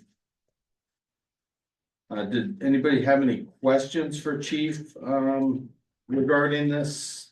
I do. In reading it over, Police Chief Bell, is there a reason why like Sussex and Lisbon is not listed in here? Because they're closer to us than Shaniqua, Delafield, Heartland. Answer that, Sussex and Lisbon contract with the Sheriff's Department for police services. Okay, So you're getting Waukesha County Sheriff regardless. okay. It's just that those, you listed those villages are listed and it's like, some of them are not as close to us as Lisbon and Sussex is. That is true, but they also have experts in their field. Okay, thank you. I see, Chief Bell, a lot of verbiage as to sharing of equipment and facilities without seeking reimbursement of costs. In general, I think this is a great idea and I would be supportive of it. I'm just asking the question as to, you know, what our police budget is like. You know, you don't really anticipate this being a frequent thing or something that would maybe open us up to liability in any way if equipment was damaged in the service of another department or. No, most of the equipment is stored at the Waukesha County Sheriff or at other agencies that have the room to house it. So we take our dues and buy equipment as needed, but I think their equipment cache is pretty full right now, so there's no future planned expenditures on equipment for the MIU. Yes, sir. I also would like to point out for your information on page 3. The upper third of the page, paragraph B. The rendering of assistance under the terms of this agreement is expected unless local conditions exist at the time of the major investigative incident that may prohibit a response. In that event, it is the responsibility of the aiding municipality to immediately notify the stricken municipality of same. So if we need to cover our bases, we have the discretion to decline so long as we notify the community that's been afflicted. Okay. So you're not beholden to any and all circumstances. You get an opportunity to assess and determine whether or not it's within reason to provide the aid that's being requested. Correct. Any other comments or questions? Do we have a motion? I will move that we adopt resolution number 2025-3, which is the resolution authorizing entry into the MIU agreement to be executed by Village of Lannon President Patrick Yates. We have a motion. Do we have a second? I will second. Any other discussion? All in favor? Aye. Any opposed? Motion carries. Item 16, discussion and possible action on approval of committee and plan commission appointments. This is one of the more fun activities I get to do after each election is jumble it up, and you have a proposed assignment of committee assignments here that I would like to have ratified by the board.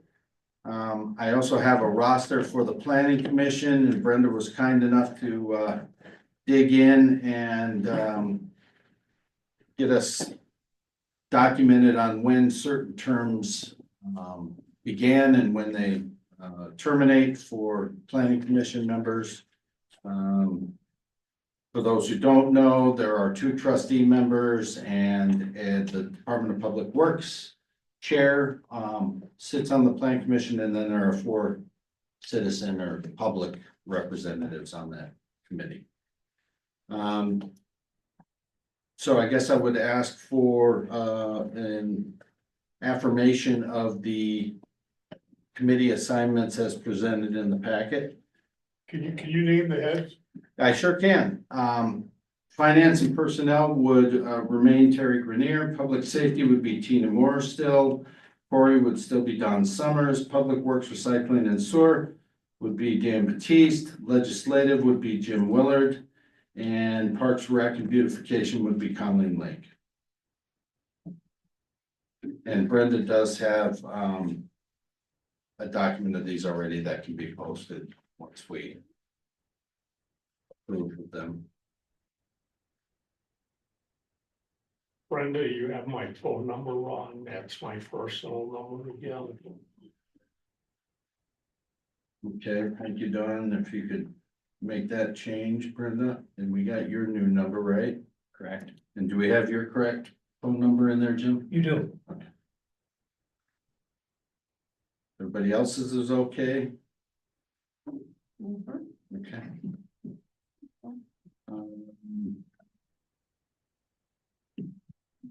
So.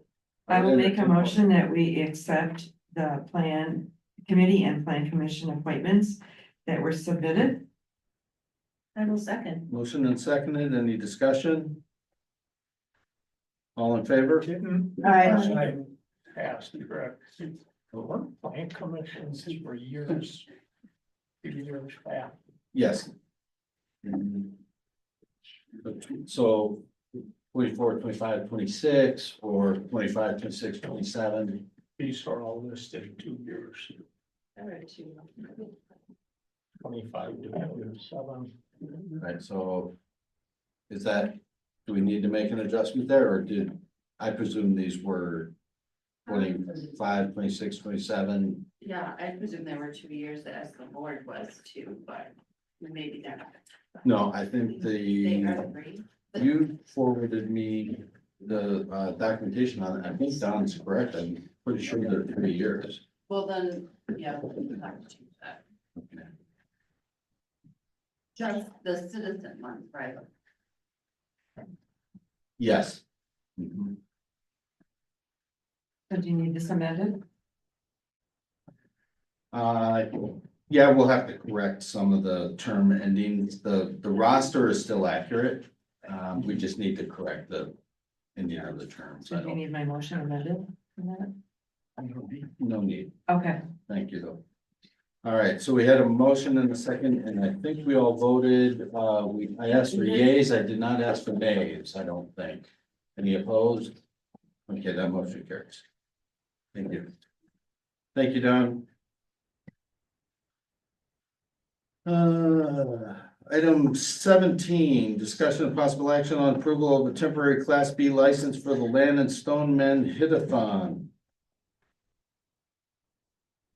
So we had one, and then we had another late addition, that was on the table. Yeah, the Hit-a-thon is an annual event that they do every year. So the renewal, they get a 1 or 2 day license for that weekend. In case there's a rain. So was the late addition for the Hit-a-thon or for the other one?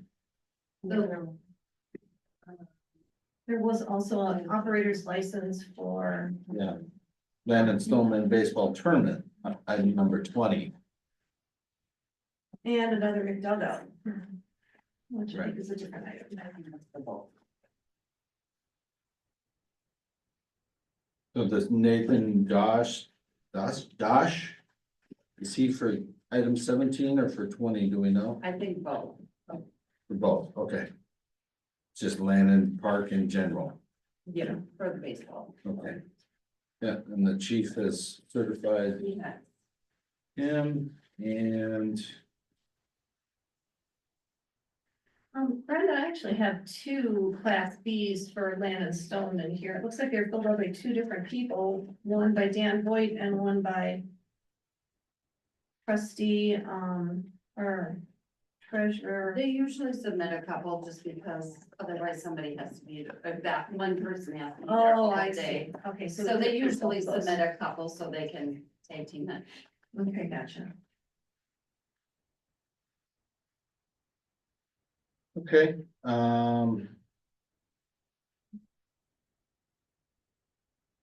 All right, well, I will move then that we approve the temporary Class B licenses for the Land and Stoneman for their hit-a-thon. okay, we have a motion, do we have a second? I second. We have a motion and a second, any other discussion? Because there are different dates, do these have to be read separately, or can they be grouped? There's a separate item for the invitational tournament, down on Item 20. And this is just for that.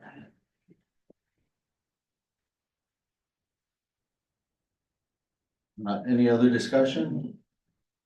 All those in favor? Aye. Any opposed?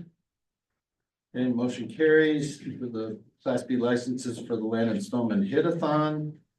Item number 18, discussion of possible action on approval of operators licenses.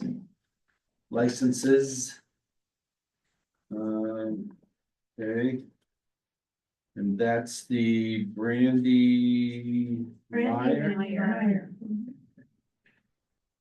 Chief says brandy is okay, so I will make a motion, upon the recommendation of Chief Bell, that the application to serve fermented malt beverages and intoxicating liquors be approved for Brandy G. Meyer.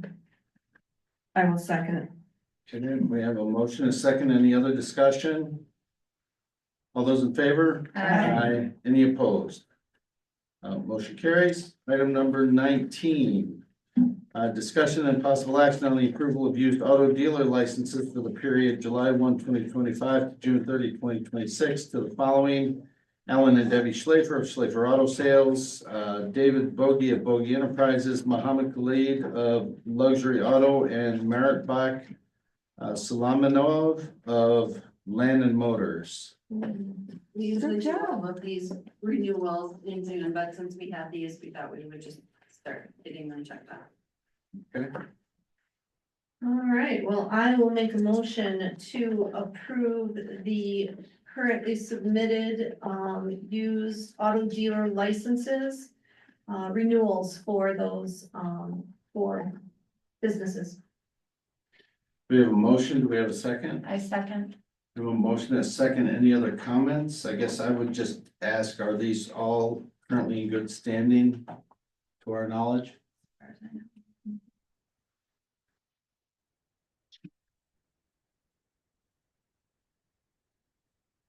Any other comments? All in favor? Aye. Any opposed?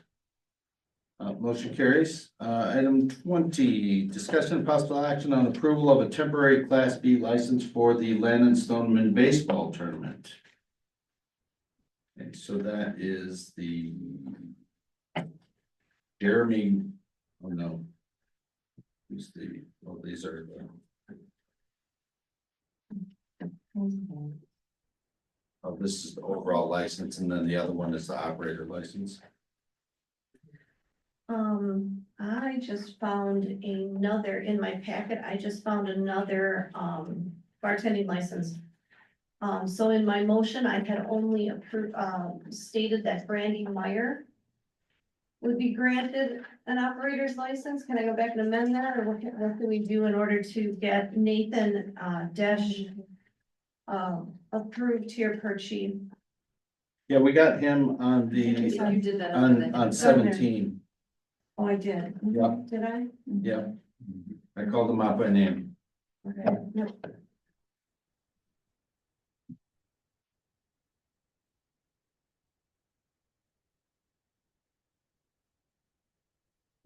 That's 18. 17 is to hit upon. Oh, one of them too. 17's the hit on, 18 is the operator's license. Right, so this would be 18. Well, this one we're on now is 20, but the Nathan Dash, my understanding was he was for the Landon Stoneman No, as well. I have 4 here and I've approved 3 by motion, so I do think that there's still a disconnect there. But we're on the 4th one right now.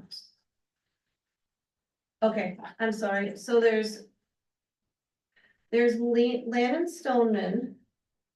There's 2 Landon Stoneman and there's 2 operators license.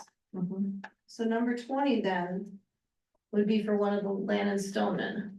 Yes, it is for the Yeah. invitational, that's gonna The June occur one. May 31st. On May 31st. Oh, May 31st. Okay, The June one's the head of that. The hit-a-thon is in June. gotcha. Okay, well then, my apologies, I will make a motion for, agenda item number 20 to approve the application for the temporary Class B retailer's license for Landon Stoneman's for the date, of May 31st. We have a motion. We have a second. I will second. We have a motion and a second. Any other discussion? All those in favor? Aye. Any opposed? Motion carries. Item 21, discussion and possible action regarding Landon Interceptor sewer cleaning, televising, and spot repair. Ben, looks like you've got us 3 quotes here. Do you want to give us the Cliff Note version here? Sure. The Cliff Notes is that the Village of Landon owns the interceptor that gets sewage down to the Sussex treatment plant. Menominee Falls, Lisbon, and Sussex each own capacity in the Landon interceptor. Because Landon owns it, it's responsible for the operation and maintenance. A lot of the data that would lead to any types of problems is collected by the Village of Sussex, and they raised the issue last year that inflow and infiltration, which is clear water, can be either rainwater coming into the top of the collection system or groundwater seeping into the pipes. was starting to get high in their opinion. So over the last several months, we've been just kind of talking with Sussex about potential ideas, to further investigate where the INI might be coming from. One common maintenance item that the interceptor is due for is cleaning and televising. Typically that takes place approximately every 4 years. Sewers, it was last done in preparation of the USDA water projects, where we just wanted to be sure if any roads were opened up, if there were any other adjacent utility needs that we didn't have to find out the hard way and come back and reopen up a brand new road. So it's been about 5 years since that's been done. Strand, on behalf of the village, reached out for televising quotes from 3 different cleaning and televising quotes from 3 different companies. VillageBoard is the company that did it last 5 years ago. They were the lowest cost proposal this go around. It actually includes about 27,000 for cleaning and televising, and includes time and materials to address one manhole that's got a pretty significant leak below groundwater that's real close to the village of Sussex, Linwood lift station. So we estimate, just based on their proposal, extending out the math there, it would be a little over 6,000. So the total cost you can see in table 3 is just shy of $33,000. Now, this would be an operation and maintenance, or O&M expense, for the interceptor. The way that O&M costs are shared by all of the member communities is proportionate based on how much flow each community puts in on an annual basis.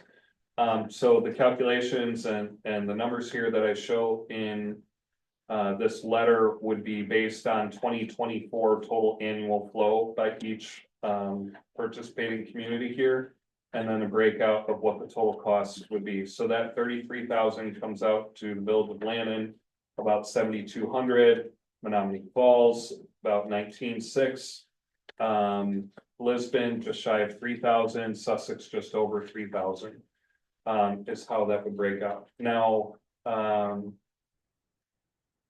what is commonplace for O&M expenses is that Lannon fronts the cost and then invoices the member communities. So there might be a cash flow aspect of this, that I'm sure, Brenda, you've got a procedure kind of worked out. I also want to point out that these numbers are representative. Okay, what happened last time is they got into some areas in the interceptor that needed heavy cleaning. There's a lot of gravel or something in one area. They had to bring a Vector truck, so they do that on a time and materials basis.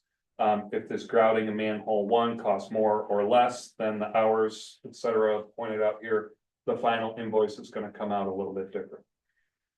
So as of right now, this is just based on Strand's calculation using the agreed upon flow distribution methodology. But Sussex, I feel like, is kind of the master keeper of all of that flow meter data.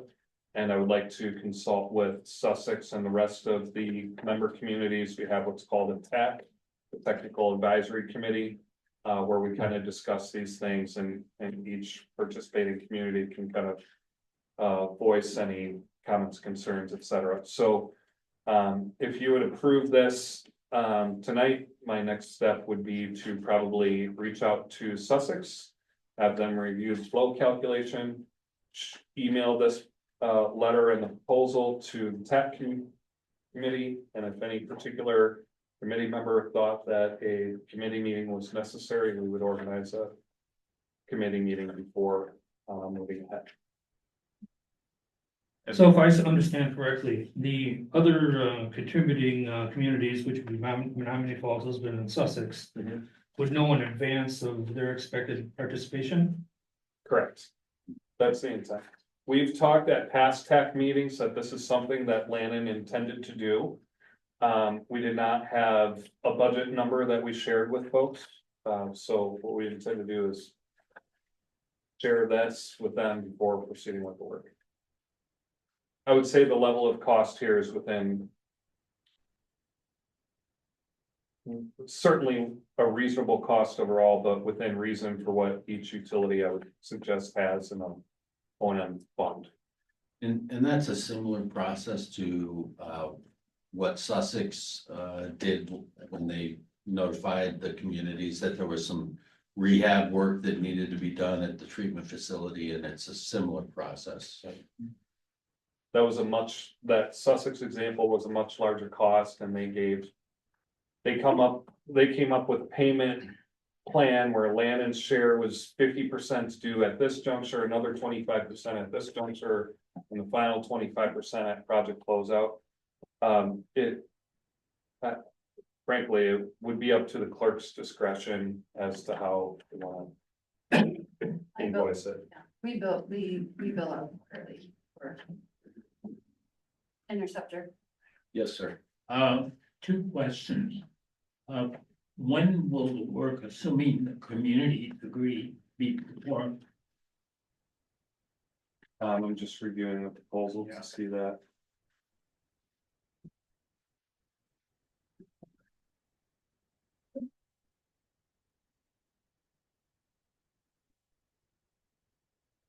You have an errant dollar symbol on their proposal as well under the per foot prices based on a minimum of. I saw that. Yeah. Yeah.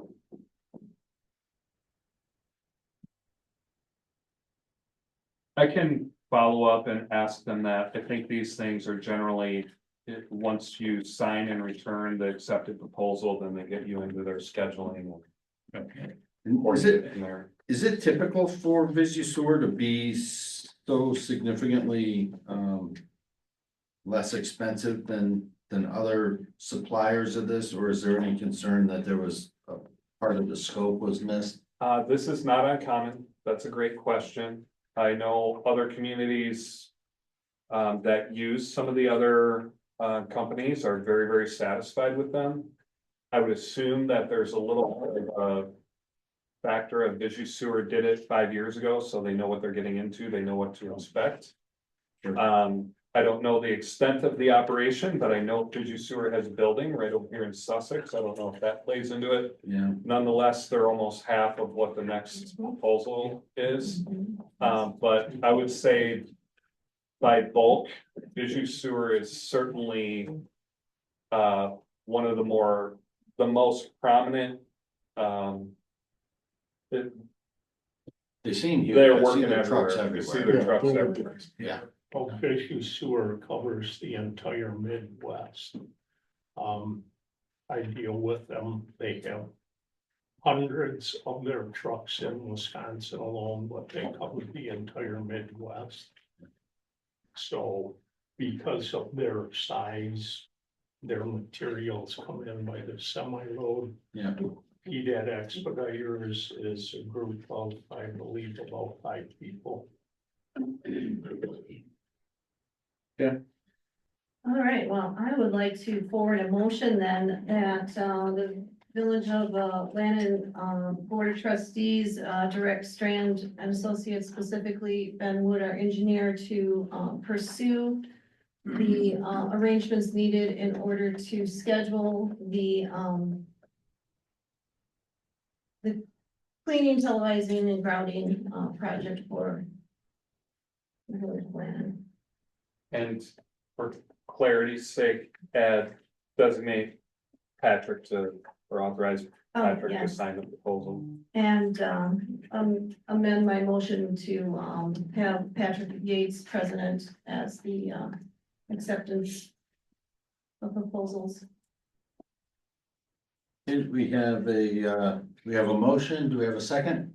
I second. We have a motion, a second. Any other discussion? Just a question. I assume this expenditure would be captured under the storm sewer, $20,000 storm sewer budget, under Public Works. No. No, that's the stormwater system, which is different than the sanitary sewer. So the stormwater one would be for more like vacuuming out the basins for the stormwater collection. maybe stormwater report, I think we have that big, that's a whole nother thing. Yes, sir. Culverts. Culverts, yeah, things like that. So this is a sewer fund expense, so you're not gonna probably see it on the village budget if that's where you're That's where it was, looking. that's for where it was headed, yeah. Yeah, But we have it within our budget to pay for it, from the sewer fund. or from any Well, fund the sewer within our- fund, yeah, the sewer, so, and that's a good question, so the sewer fund is just. Brenda, do you want to give us a quick breakdown of that? I mean, it's lit, like, no pun intended, but it's a fluid fund. It is. Right. It is. Right. It is a fluid fund, yeah. So it We have gets, to maintain a certain amount in there for the operation and maintenance of the whole system and the sanitary district, so there's money in there. now, unlike the water utility, the sewer fund is not governed by the PSC or monitored by the PSC, but that fund. Expenses and things like that presumably gets audited by Baker Yes, Tilly yes. every year when they do their financial audits. Yes, they do the utility account.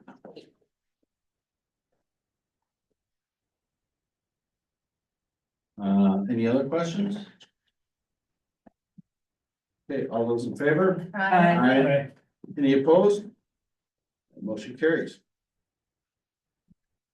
Item number 22, discussion and possible action regarding the innovation planning grant to study the potential municipal water supply from the village of Sussex. So earlier tonight, we talked about Lannon's need for a third source that's been discussed for a long time. You may recall that in the past, we evaluated whether it made sense for the village of Lannon to have its own third source, meaning another well house. Challenges with emerging contaminants like PFAS are a concern in the shallow well. So that took the option down to looking at a deep aquifer well. Deep aquifer wells are quite expensive. The well and well house facility on its own can creep up to $4 million. If treatment is needed for radionuclides, then that can add another $2 million, getting it in a ballpark of $6 million. So once upon a time, I think the board was prepared to move forward in that direction, kind of seeing it as an only kind of path forward. Before doing so, I had reached back out to Sussex to say, are you sure that you're sure that there's no interest in talking about how to maybe have Lannon get water from Sussex? Because they had previously said no. They said, well, I'm so glad you reached back out because they're at a point with their growth where they are growing to the point that they need more capacity. But when you drill a deep aquifer well to municipal grade, you can kind of count on getting 400 to 600 gallons per minute pretty reliably. And if you only need 75 today, you don't drill a well for 75, you drill it for what the well is capable of. So they needed a new well, but they weren't going to use the full capacity. Lannon was kind of in a similar situation where the amount of capacity we were looking for is on the order of 250 to 300 gallons per minute. So there was an opportunity to kind of start conversations with Sussex about what it would look like if there was some cost share and an interconnect of the systems.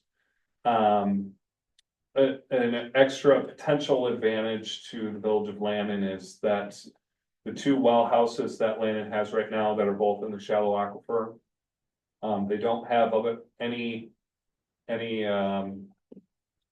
treatment beyond just adding sodium hypochlorite for disinfection. And that's real simple treatment system. When you get into removing radionuclides, you're talking pretty complex chemical feed and pressure vessels that filter it out, etc.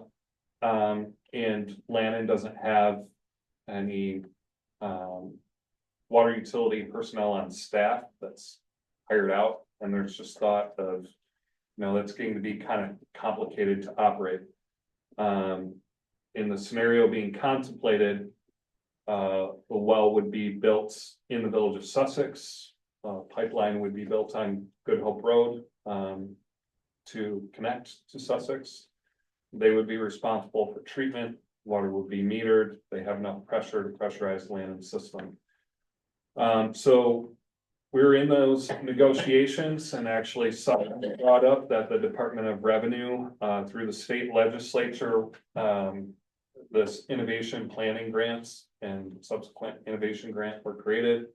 It's available to communities with a population less than 5,000. What had Brenda put in the packet was the just a couple of little excerpts from that that include a description of potential to investigate the shared service. And then the last page in there is a breakdown of budget of the various financial, legal, accounting, engineering expenses that would be involved in further exploring that alternative and assuming it's viable, going through the required steps with DNR and the Public Service Commission to get authorization to actually move forward with that project. Anytime two utilities actually do interconnect, there's quite an agency review process to go through. So those types of costs are eligible and were included in here. The grants application that we made was just shy of the maximum allowable amount, which is 100,000. It would be 100% grants. We're expected to find out sometime next week. I just checked their website 10 minutes ago and they didn't have an update on Lannon's application yet. Would be a significant win for the village because we're planning on having to go through some of these tasks and move in that direction anyways. And while it's a TID eligible project, getting some grant funds along the way is certainly a great opportunity. So it's up to the village if you want to table this for a month until we actually know anything about the actual award of the grant, or if you would contemplate there's actually formal proposals from each of the entities, if you would contemplate allowing Patrick or anybody else to authorize proposals, or if you want more time and opportunity to review those and actually get into it, it would be appropriate to table. I asked for it to be on the agenda tonight because I was hoping that we would have found out some good news, but we will wait another week and see how that goes. I have a question for you, Ben. If we get this water source from Sussex to run the water to Lannon, do we have to go through Lisbon? Yes. So does Lisbon have to be part of this negotiation? They don't have to. There's an opportunity for them to be, but they do not have to. Okay, so because they may want to have some of their people wherever the line is running. If it comes straight up Good Hope Road, sure, they may want those people. Those people might be very thankful certainly. to have, water, but that would be Lisbon Correct. at that point. So and that could certainly be part of what gets looked at in this planning. It gets sort of nuanced in that by right, the municipal boundary is synonymous with the utility service area boundary. However, you can go through a process to amend your utility service area boundary to serve areas outside of your municipal boundary. When you do that, that's when it gets complicated with the Public Service Commission and their involvement. And then specific to this issue, it gets into at what point is the pipe and the water, the Sussex utility versus the Lannon utility. If Lisbon wanted to connect, would they be extraterritorial customers of the Lannon water utility, or would Lisbon want to own part of that pipe and form a utility, at which point Lannon buys water from the Lisbon utility who bought it from the Sussex utility? That's all part of what would have to get sorted out. I only ask that because I go up and down Good Hope Road on Sundays. And when I leave Lannon at the roundabout, I'm entering Lisbon. Correct. Yep. And then I reach a point where those new homes are, and that's Sussex. Right. So now Right. it doesn't take you very long to do that, so I was wondering, is that a possibility that Lisbon's gonna want to bring that into the negotiations? It is possible, and frankly, it's been contemplated that the most straightforward path would be, let's just assume Landon owns that pipe. And it's just a transmission main, meaning it would only have hydrants and no services. As soon as we would put on a plan that a service was being built, even if it wasn't getting connected to a home, then you have to, that's the point in which you have to include them in your service area. So it's kind of been contemplated that, well, if we could work with Lisbon to get permission to put the pipe in the ditch line, or say under the north lane or whatever is more advantageous of the roadway. Then if customers want to connect, then it can kind of sort out that part of the service area as a separate step. And maybe it's more, that might provide an opportunity for some discussions on, you know, is it appropriate for Lisbon to take the lead on that and bear the cost of that versus Lannon. So as of right now, this is just between Landon and Sussex. Correct. Correct. I got a question. So this is listed or described as a transfer of services. So is this study being conducted in that the two wells that are in operation would be transferred? Or is this study assuming that those two existing wells would be maintained by Lannon? Great question. And I'm glad that you brought this up and picked up on that. The transfer of service is a key element that you need in order to be eligible under the Innovation Grant Program. What we will look at, what a transfer of service would actually mean is that there could be a scenario where Lannon becomes a retail water customer. What that means is that that under that alternative, Sussex would own the pipes. So even the pipes out here on Main Street, the ownership of that would get transferred to the Sussex water utility, and there would be retail service. Lannon wouldn't have a water utility anymore, etc. And then even the existing wells would kind of get transferred to Sussex, and they would figure out if they want to keep them or what they would want to do with them. That is an alternate that's going to get looked at, but the kind of assumption going into it is that what makes more sense is that Lannon would retain its own water utility and purchase water wholesale from Sussex. So Sussex would only own the pipe and be responsible for water up until its municipal boundary. And then from there, Lannon owns the pipe, Lannon owns the water, Lannon retains its own water operator and water utility. But both are gonna get looked at through this planning effort. They'll assess it in both scenarios when they do the study. What do you mean by assess? Well, I mean, isn't that the purpose of the study is to determine, you know, the feasibility of connecting it and what the impact would be for water rates for users, right? Correct. So is that assumption being calculated based upon Lannon maintaining ownership or based upon Sussex? I think it would get looked at both ways. Both ways. And that's why you see the various, on the table breakdown, there's two different municipal finance advisors that the village has used, one for rates, one for other financial planning, long-term planning for the utility. And then Village of Sussex staff time, so they can kind of look at it and see if it makes sense from their end also. So what makes TID funding for an interconnection any different than TID funding for our own municipal tower and well?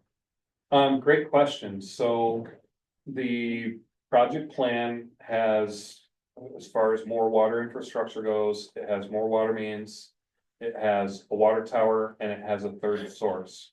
The third source project was left kind of vague because it wasn't known at the time. Definitively, would that be a third well in Lannon, or would it be an interconnect with a neighbor? So either way that turns out, that would be eligible. Okay, but it was determined that the Public Service Commission would not recognize the TID contribution in respect to establishing water rates. Yeah, that's, they make a designation when they review rates and set rates for the village. If you pay for it with utility funds, meaning, with the backing of the faith and resources of all the ratepayers, it's your rates differently. If a developer builds any water infrastructure, let's say a water main extension to a senior living development. Let's say they put in a water main and then they donate it. And this is quite frankly what happened with Marv Berg and all the Overstone infrastructure. Marv put in all those water mains and he donated them. The PSC looks at that as contributed assets, meaning the ratepayers never paid the initial cost. So ratepayers only have to account for the depreciation on it, let's say, in simple terms. When the PSC looks at water infrastructure that's funded by TID directly, they don't look at it as contributed. They still consider it as in some way that frankly I don't understand, but I know how they apply it. I don't know why they apply it this way, but they don't look at that as a contributed asset. So they make you, even though you're paying for it in TID, they make you recover that cost through your rates also. So my question is, so if we're talking about an interconnection with Sussex and using a TID contribution, the Public Service Commission would recognize that and not increase our water rates. Whereas going with our own municipal tower and well, the Public Service Commission doesn't. So how can it be one way for Sussex and another way? That's not correct. That's, they would put that towards our rates. So if we pay for it. So our rates go up either way. Not necessarily. So that's the challenge, is to try to minimize impact to the water rates. And I don't know how much I want to go into this in a public forum that's being recorded, but the Public Service Commission has put us in a unique position where we've explored other opportunities that can help minimize impact to the water customer rates. And we talked about that a little bit on the way back from the Dells that one day, and I'm happy to talk about it some more again. But I think if a developer, for instance, put the pipes in the ground to bring water to a particular development that they had a vested interest in, and then donated those to the village, then they don't hit the rates. But if we use TID dollars, even though it's a TID project plan identified expense, the PSC basically double dips. So while their role is to protect the consumer, the way they treat this is absolutely contrary to that. Because by virtue of the way that they book these assets, or the way they consider the booking of these assets, it's in essence double dipping to cover the cost of the infrastructure investment. So I like to think about it, this might not be 100% accurate, but I like to think about it in terms of a car. And this is super facetious. Purchasing a car is not a TID eligible expense. But let's say this project is a car. The village needs a car. The village has money in TID or has dedicated revenue that's coming in from TID, decides to go out and buy the car. the PSC would look at that and say, I saw that you bought that car with TID money, but we don't recognize TID money as an equivalent contribution. We're gonna make you recover the whole cost of that car in your rates also. Whereas the village could go out, find a developer and say, hey, when you're doing this development, that's gonna cause us to need another car. If you buy the car, I will reimburse you for the car. And PSC sees that as a contribution and says, well, you got that car for free. We're not going to make the ratepayer reimburse the cost of that car. I hope David's paying attention to this. And I know that this, I know, I'll tell I'm you, listening. I'll tell you that in certain ways, this feels like a creepy shell game of why are we shuffling things around? Are we trying to hide something from somebody like this? I can tell you, myself, Patrick, and the village's, one of their municipal finance advisors, Ellers, who represents 50% of the municipalities in the entire state, had a video conference with staff at PSC to talk about this exact issue and how it penalizes Lannon. And they said, yes, we know, but we have to follow the uniform system of accounts. You know how that works. That's how it would go. If the developer gives it to you, we don't care if you pay the developer back or not. But if you use TID funds directly, then the ratepayer has to also pay for it. So that's where, when we looked at drilling our own dirt well in the park, and we did some siting studies and identified a couple possible locations. The problem is that a deep well facility with treatment for radon and radiation stuff, I mean, at a year and a half ago, I think, is when we first maybe started, 2 years ago, started talking about that. We were looking at staring $7 million down the barrel, and it's like, that was at that time was going to, when we had Ellers do an analysis and say, okay, well, how do you see this impacting the water rates? If we went forward with this, what do you think this is gonna do to the rates? And it was gonna effectively double the water rates in land if we did that. And it's like, well, that's a non-starter. So this other option, this interconnection, offers a using Ben's example of the car, we're looking at a Kia over here versus a Mercedes over there. So it's an easier transactionally. It still allows us to maintain our own utility and control over our own utility. It provides us extra capacity on demand as needed with very limited exceptions. No exceptions, there are some. So it's a very flexible solution. So that's why we started steering that direction. Yeah. I'd still like to see the village devote as much effort into expanding Lannon's municipal water system as is being dedicated to the interconnection.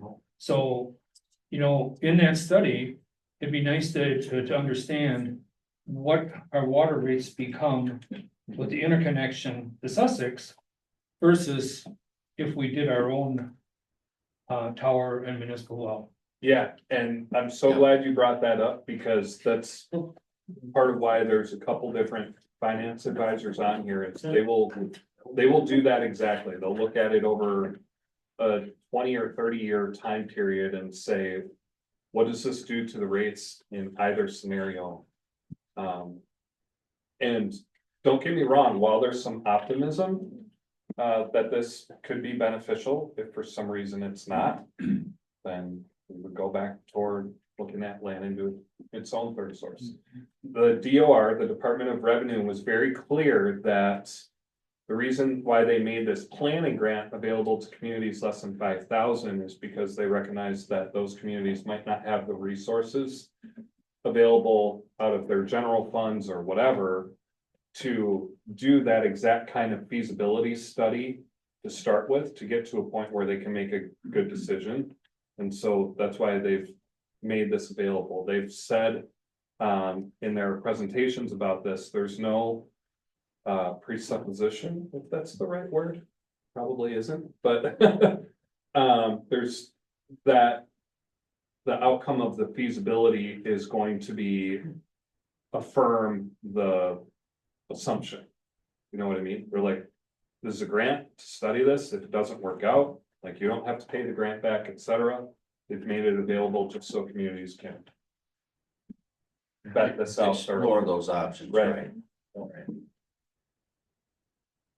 Okay, well, based on that, I'll make a motion that the innovations planning grant to study the potential of municipal water supply from the village of Sussex be pursued dependent on the receipt 100% of the grant being funded by 100% of the grant. We have a motion. Do we have a second? I'll second. We have a motion and a second. Do we have any other discussion? I have a question just for clarification. Would that include allowing the village to enter into these various agreements for the task listed if the grant was awarded, or do you want to see those come back at another board meeting? Well, interesting that you bring that up, because I think some of those service proposals are excessive. You know, for instance, you know, Landon, the clerk, you know, would be allocating $2,000 of her time. Versus Sussex is asking for $10,000. And Sussex is the primary beneficiary of an agreement with Landon. Because Sure. we would fund 50% of their water tower and pay for the main going down Good Hope. So, you know, it's probably in Sussex interest to partner with us. So, Yeah, understood. And on that very specific comment, I'll just say that I know that includes them like using their attorney to review if this gets to a point where there's an agreement, etc. It's kind of all inclusive. If they have to have their engineer look at something, etc., it's all within that 10,000. well, as long as 100%, it's 100% funded, then it's no skin off of us, right? Did you got the clarification you were needing there then, Ben? You're good? Yeah. Let's see, so we had a motion. Did we have a second? Yeah. Yeah, Don did, that's right. Yep. Any other discussion? Okay. All in favor? Aye. Any opposed? Motion carries. Item 23. Discussion and possible action regarding change order number 3 on contract 2-2024 Whispering Ridge Wellhouse upgrades to change the location of the standby generator. So the original plan is to put the replacement generator in the same location as that existing generator. Building codes have changed, so the new generator cannot be as close to the building, and the new generator is also a little bit longer. So what's shown on this drawing is an approximation of how the dock, that loading dock, which is at, 2 to 4 feet higher than the parking lot elevation there, would get bigger. The original plan is those arborvitae were gonna go away. There would be a 4-foot foundation under that dock to get below frost, etc. And the utility markings came back and said that the existing underground power facility, like the main feeder for the whole Whispering Ridge condo area, comes in right underneath those arborvitae. So the contractor brought up a concern that even if they did some potholing or spot excavation to expose it, that it's quite likely that those arborvitae are intertwined with the utility. There's not really an opportunity in this case to ask We Energies to move it. And excavation there poses a challenge and some risk of consequences if something broke. So the contractor actually brought up an alternative that we considered briefly during our design, which was to move the generator to the grassy area right behind that first parking stall.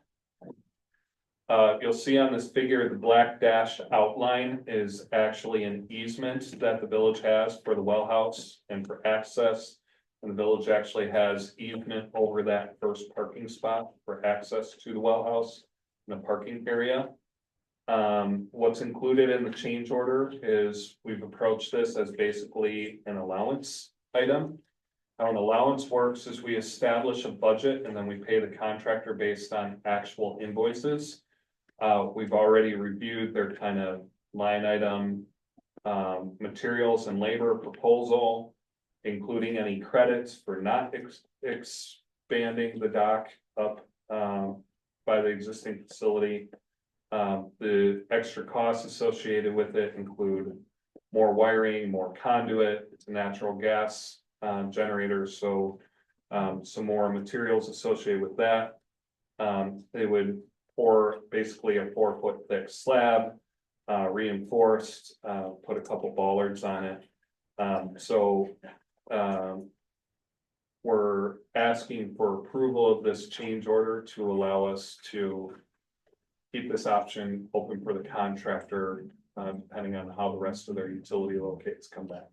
So I'm curious, how are you gonna address the location issue from a property standpoint? I'm so glad you brought that up. We would have to reach out to the condo association and see if they would be willing to allow us to acquire extra easement and kind of square off the easement. Right now, it's kind of got a notch out that excludes the exact location where we would want to have this. One reason I personally am optimistic that the condo association would be willing is the only other alternate location would be on the west side of the building. You can see there's enough room to put it there on the west side of the building, but if you go stand in that area, you're right outside someone's patio door, and it's just not, presumably not something I or anyone else would want right outside of your door. It does get test run about once a month. And in the event that it's actually running, it'd be rather loud. And not to mention that it would just be an eyesore. So putting it in the location that we want will require getting an easement, but we're optimistic that the condo association, if we approach them with this, would be understanding that's better than putting it on the west side of the building and would be cooperative. Just take, if they refuse, I agree with your approach. They refuse, they lose a parking spot. And you have Correct. a generator in there, and that was Right. a concern. And one other thing I think that should be in there is there was an access issue. What about putting a stairwell in from the parking lot up to that dock? Because I remember Sarah had issues getting in there with chemicals. I think Correct. They did that already, the sidewalk work. didn't Yeah, so actually Don raises a good point. If you look on the north side of this loading dock. Yeah. You can't see it, but the access to the chemical room is off of that loading dock. What we did with some USDA contingency funds is we kind of did a jug handle sidewalk extension off of the main sidewalk. And wrapped it around to the loading dock Right. and buried the storm drain. So now she can use a dolly and get But her if- chemical in there. Would that be something we're looking at while we're into this? It could be, I think we've asked Sarah about that. She's okay with kind of the current arrangement. So and I'll also point out, this project is. This project does hit the ratepayer. So this is, we're beyond the USDA project now, so we're trying to be. But cost conscious, yes, but thank you. let's not go back and have to tear it out and redo it. Fair. either. Right. That would be my concern on that. Mhm. If Sarah's good with that, and if something happens and Sussex takes over that. Are they gonna say, no, we're not gonna do this, you gotta redo it at a later time? That would be my thought on that. Yep, that's fair. You know, now we would be talking a couple of grand maybe. But again, I think that decision should kind of come down to who has to use it. Right. I can certainly ask Sarah, if Yeah, that's for something she wanted to think future about. equipment being moved in there. Just for access, if they've got to haul a pump or something in there. Would it make sense to have it usable for that, Good question. just while we're in the planning stage? Whose property is that on? What, The proposed generator location. oh, that's all part of the Condo condo That's area. not part of the condo Yeah. association. Yeah. Are they going to, I can see it, Jack. Are they going to do any kind of, well, for the planning commission's purposes, any kind of coverage with foliage or anything to kind of? No. I mean, you're gonna have to have access to it, but Correct. somehow, soften the look? Couple of thoughts on that. One is. I don't know if you count this as a win, but we were planning on taking out all the arborvitae and not putting anything back.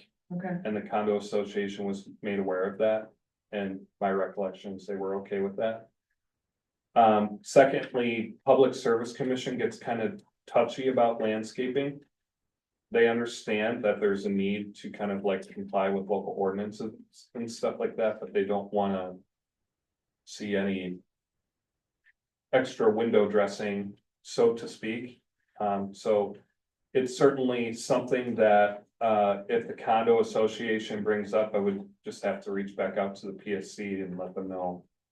Hey, we might, I know we told you we were planning on not doing any landscaping, but we might need to do some. And now is that far enough away from that one, building? That one, their deck or whatever that is there? That you have here, right here? Is that someone's fault? Far enough away in terms of what? That it won't be noisy or? I think it'll be, Disturbance? I think it'll be noisy when it's running, no matter what, and frankly, I haven't been up there when it has been running. Don, I think you have, Patrick, you have, I don't know if you have any thoughts, I but used to live across the street from.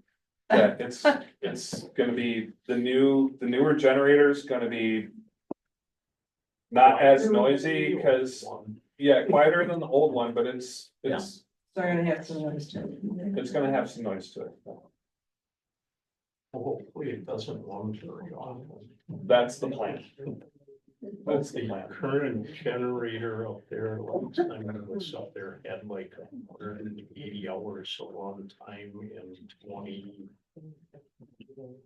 22 years, I think. So most of that was test run. Yeah.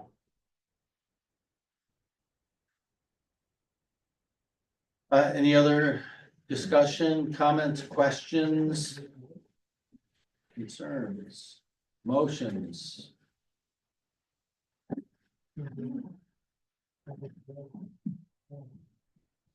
How would you like this worded? I think if you were agreeable, a very simple wording would be to approve change order number 3 in the amount of $26,000. And direct the village engineer to coordinate with the condo association about getting an easement.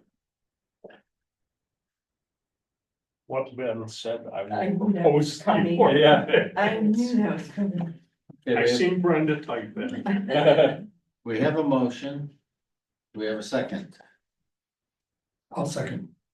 We have a motion and a second. Any other discussion? All in favor? Aye. Any opposed? Motion carries.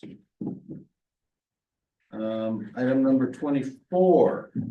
Discussion and possible action to enter into the state municipal agreement with WISDOT for funding related to pedestrian bridge and path improvement from Jake's Park to Village Hall. Yep, so I alluded to this earlier as well. Let's see if I've got that agreement handy. So the Village of Lannon was awarded a WISDOT TAP grant, Transportation Alternatives Program. And what actually like memorializes that is executing this state municipal agreement or SMA. DOT covers 80% of the cost. The village picks up the other 20%. Again, that would be TID eligible. Now there was something on the timing here. We need to get under agreement with the state relatively quickly, but they program this money out several years in advance. So the actual timing of this is that there wouldn't be any expense incurred this year. The village just is getting under contract now with MSA professionals to do the village-wide pedestrian study. There's time enough within the allocation of this Jake's Park money to let that study, to let that study work its course. And then probably issue for the specific Jake Parks Path project, issue a request for proposals from engineers next year. And then that design process normally takes a year. When that design is done, WISDOT will program that for construction within the next 1 to 3 years thereafter. So these DOT funded projects move a lot slower than just municipal administrative projects. Pace. But, you know, they're paying 80% of that cost. So to enter into this agreement is to say that you're gonna do the project. I forget how far out the years go in this agreement, but that you're gonna complete it within that time frame. They are just looking for the village to execute the SMA so that they can allocate the funds. Yeah, commencement is 2028, the completion deadline is 2034. There you go. So is this path, we're talking, it's all north of Main Street on Lannon Road. Correct. Is this path on the east side of Lannon Road, the west side of Lannon Road, or both? Great question, and that's part of what MSA is gonna vet this year with their pedestrian plan. What they're gonna do is look at that project specifically and recommend an alignment. Which I can tell you right now, what Waukesha County does not like, because Lannon Road is theirs. They don't like how that pedestrian bridge spits you out to an unmarked crossing of their county highway and lands you in their county park property on the west side of the street on a gravel footpath. So part of this is to get that sorted out, so the bridge will get replaced, but this year what'll happen with the study is they'll kind of figure out an alignment for the bridge. Do you keep the same alignment? Do you turn it so it's parallel to the road? Do you keep it separate from the road? Do you put it adjacent to the road? So we're talking about that little bridge that traverses the creek. Correct, correct. And then the path, do you make a bona fide crossing of Lannon Road and then formalize the path on the west side and improve the safety of that? Or do you route the path on the side that KCOM is on so that they don't have to cross the street until they get down to the bug line where there's an established crossing there? So the consultant this year will kind of figure out what's pros and cons of doing that either way, what might be some safety considerations to go with that. And then from the bug line down to Main Street. You know, the sidewalk is on one side of the road and just stops, the sidewalk is on the other side of the road and just stops. Doesn't connect all the way and there's no crossing there, so they're gonna come up with a recommendation on how to sort that out. And so this SMA would then be for the project that would take the study recommendations and actually engineer plans for construction. And then get that programmed into 2028 to 2034 for construction. Now, when you're talking about coming off of that bridge and then it stops and you gotta cross the street. Yep. And it's just kind of a worn down path Right, that people have created because of whatever. Isn't that Menominee Park? correct. Isn't that yes, part of Menominee Falls? Correct. Yes. So it should be their responsibility then to fix that portion of it, correct? Good luck. That's. Oh, I know, yeah, good luck, Yeah, but yep. I'm just saying, that's the Menominee Park. That's a loaded question. So it would actually be, the property owner is Waukesha County Parks. A couple of years ago, I called Waukesha County Parks to say, hey, this path, can we do something about this? And they said, what path? There's no path there. Yeah, because people have just worn it down and walking. Because we were Looked at an considering, aerial the bug photo line. recently. we were considering ARPA dollars. I think, Correct. Yeah. To Correct. formalize that as a path and then. So just in each of these, denied any existence. this is a good example, Terry, of just. There's a couple things, whether it's the Safe Routes to Schools plan is another good example. Technically, the school district should be leading that. But, you know, Lannon's got a lead on some 80% grant dollars, and Lannon is sick of having other jurisdictions ignore what we've heard from residents, including myself, what we think are problems for our community, whether it's county or school district or the village or whatever. So Lannon's kind of, you know, taking the leadership on like that study. Now, this actual infrastructure, the bridge is owned by the village of Lannon, right? There's a chance the actual park could, or the actual path could end up on Lannon's through KCOM, whatever, in Lannon. The sidewalks south of the bug line are, you know, it's technically county right of way, but I think there's an agreement between the county and the village that Lannon is responsible for the sidewalks, even though it's county jurisdiction. I think that's pretty common, so it gets a little fuzzy in there, you know what I mean? I'm guilty of walking on that path Oh, same, yep. to the park. I'm guilty of it. Is I there, have to wear that down.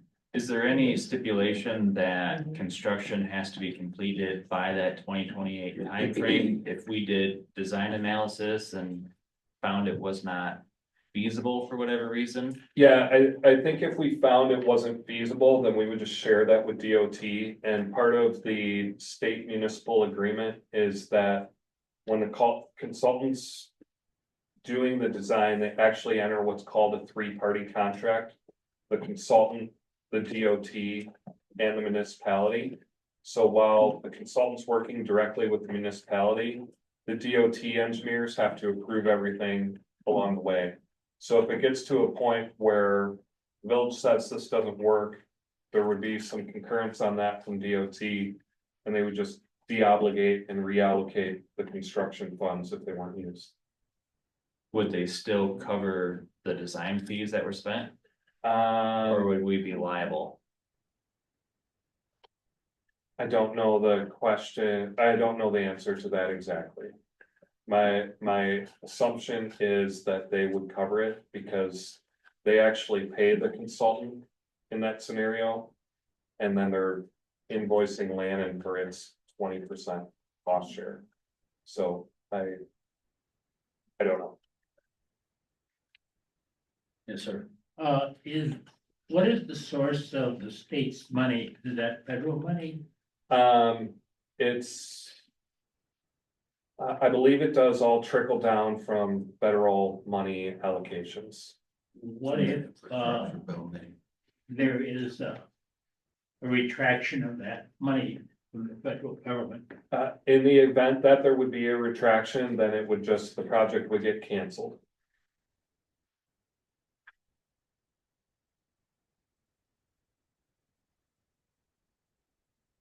And how far into the project might we be to determine whether we would get the federal funds? So this, signing the SMA basically obligates it. So this is out of,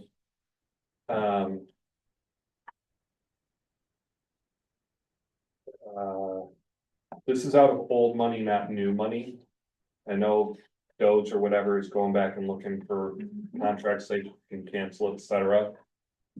We haven't seen, any money in this program get canceled. It's not to say that it won't, but what gives me confidence is infrastructure is generally a bipartisan issue.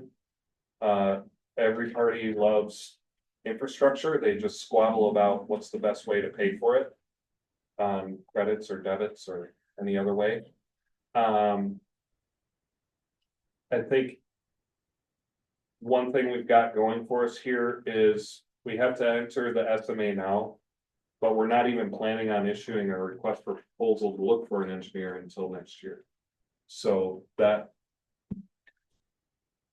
we'll know before you actually start getting into contracts and spending money.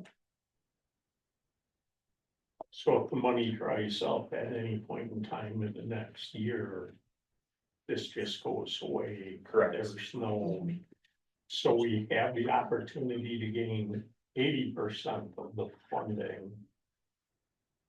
But we won't know for a year. But if we do nothing now, we get nothing. Correct. Is that a fair way to put that? That is a fair way of putting it.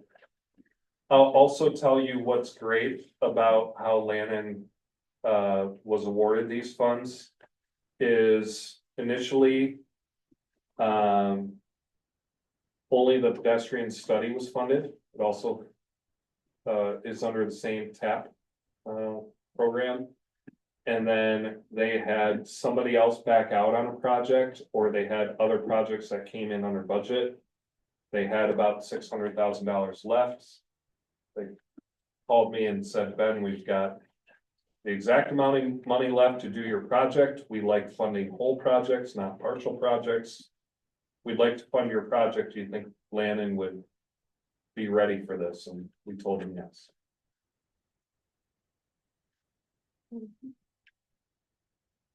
So I guess to say, if we don't do this, the grant application cycle comes up every 2 years. You can make application again, but there's no guarantee that you'll actually get awarded. And there might be a case, this is not at all a threat, this is kind of not tangible, but there might be a case of like, well, we tried handing them the money last time and they said, no, why are they back asking for that same money again? You know what I mean? Because there is, I will say there is a southeastern Wisconsin body of representatives, a committee that decides which projects to fund. Some sewer PAC organizes it, but it includes some people from DOT. I think Allison Bustler from Waukesha County is on that also, like each county has a representative or whatever. So they each kind of lobby for how they think the money should get spent, what projects to award, so. I personally feel it would not show well if Lannon said they weren't going to do the project they applied for. Can I forward a motion, President Yates? Sure, please do. I'd like to forward a motion that the Village of Lannon, under the direction of President Yates and Engineer Wood, enter into the state municipal agreement with Wisconsin DOT for funding related to the pedestrian bridge and path improvements from Jakes Park to Village Hall. We have a motion. Do we have a second? I second. We have a motion and a second. Any other discussion? Okay, hearing none, all in favor? Any opposed? Motion carries. Thank you. Discussion and possible action on payment of the bills. I make a motion that we pay the bills as presented by Brenda earlier this evening. I will second. We have a motion and a second. Do we have any discussion? All in favor? Aye. Any opposed? Motion carries to pay the bills. The next item will be the new 26, which was brought down from 5. You need a recess? Yeah, we'll take a 3-minute recess. And we'll wrap this up. Sorry, David. We'll get you out of here. No worries. A couple more hours. Only a couple more. I just wanted to say that, I saw today that Daryl Penny passed away. Oh, Today, his services will be on Friday. really? Yeah. He was the Really? village board. Yeah. Member and. Wow. Long time. Yeah. Oh, did he? Yeah.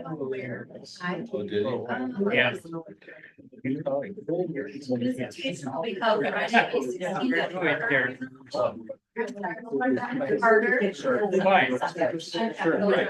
Oh, from 4 p.m. to 10 services. President here in Atlanta. What day was that? Friday. He has kids on a ski To kind of take a baby. and and they would get together and say, about the situation. I had given advice. You can come back and report to me, you know, if you agree, when you get there. Okay.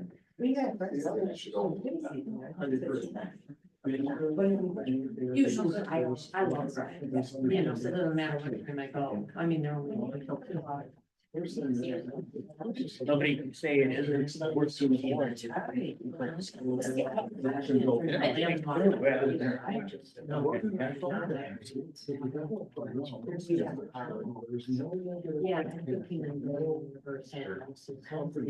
We got it pretty long. She is. Yeah.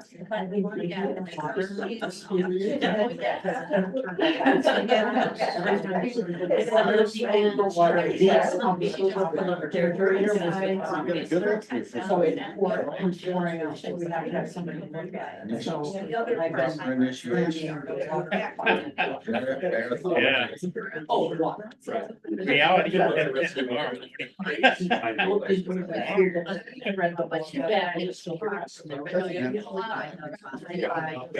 But it also. Okay. Yeah, yeah. So I'm gonna do that. So you, which there won't. And, We didn't put his yes, but now, and so now I was. Okay, I'm gonna call us back to order here so we can get this wrapped up if we could, please. So the item that we moved was the village board action on in regards to the conditional rezoning of the vacant land on Main Street, LANB 0032495, from A1 agricultural to I institutional. Now, we had a deadlock vote, hence the movement of the item until later in the agenda when we have an odd number of trustees here to take action on this. So we had some rather lengthy and healthy discussions about this. What I would like to do, at least for your benefit, Ms. Moore, since you weren't here, is maybe just have Mr. Wood, if you would be so kind to give just another recap, Sure, yeah. if you would, of the topic. I think the applicant had some additional comments that he wanted to add, and then we'll see if we can't get out of it. Fair. Okay, so at issue tonight is a request to conditionally rezone the subject property from agricultural to institutional. A property can only be rezoned to a use that's identified in the comprehensive land use plan. The comp plan of 2018 identified institutional as one of the suitable uses, so it conforms to that.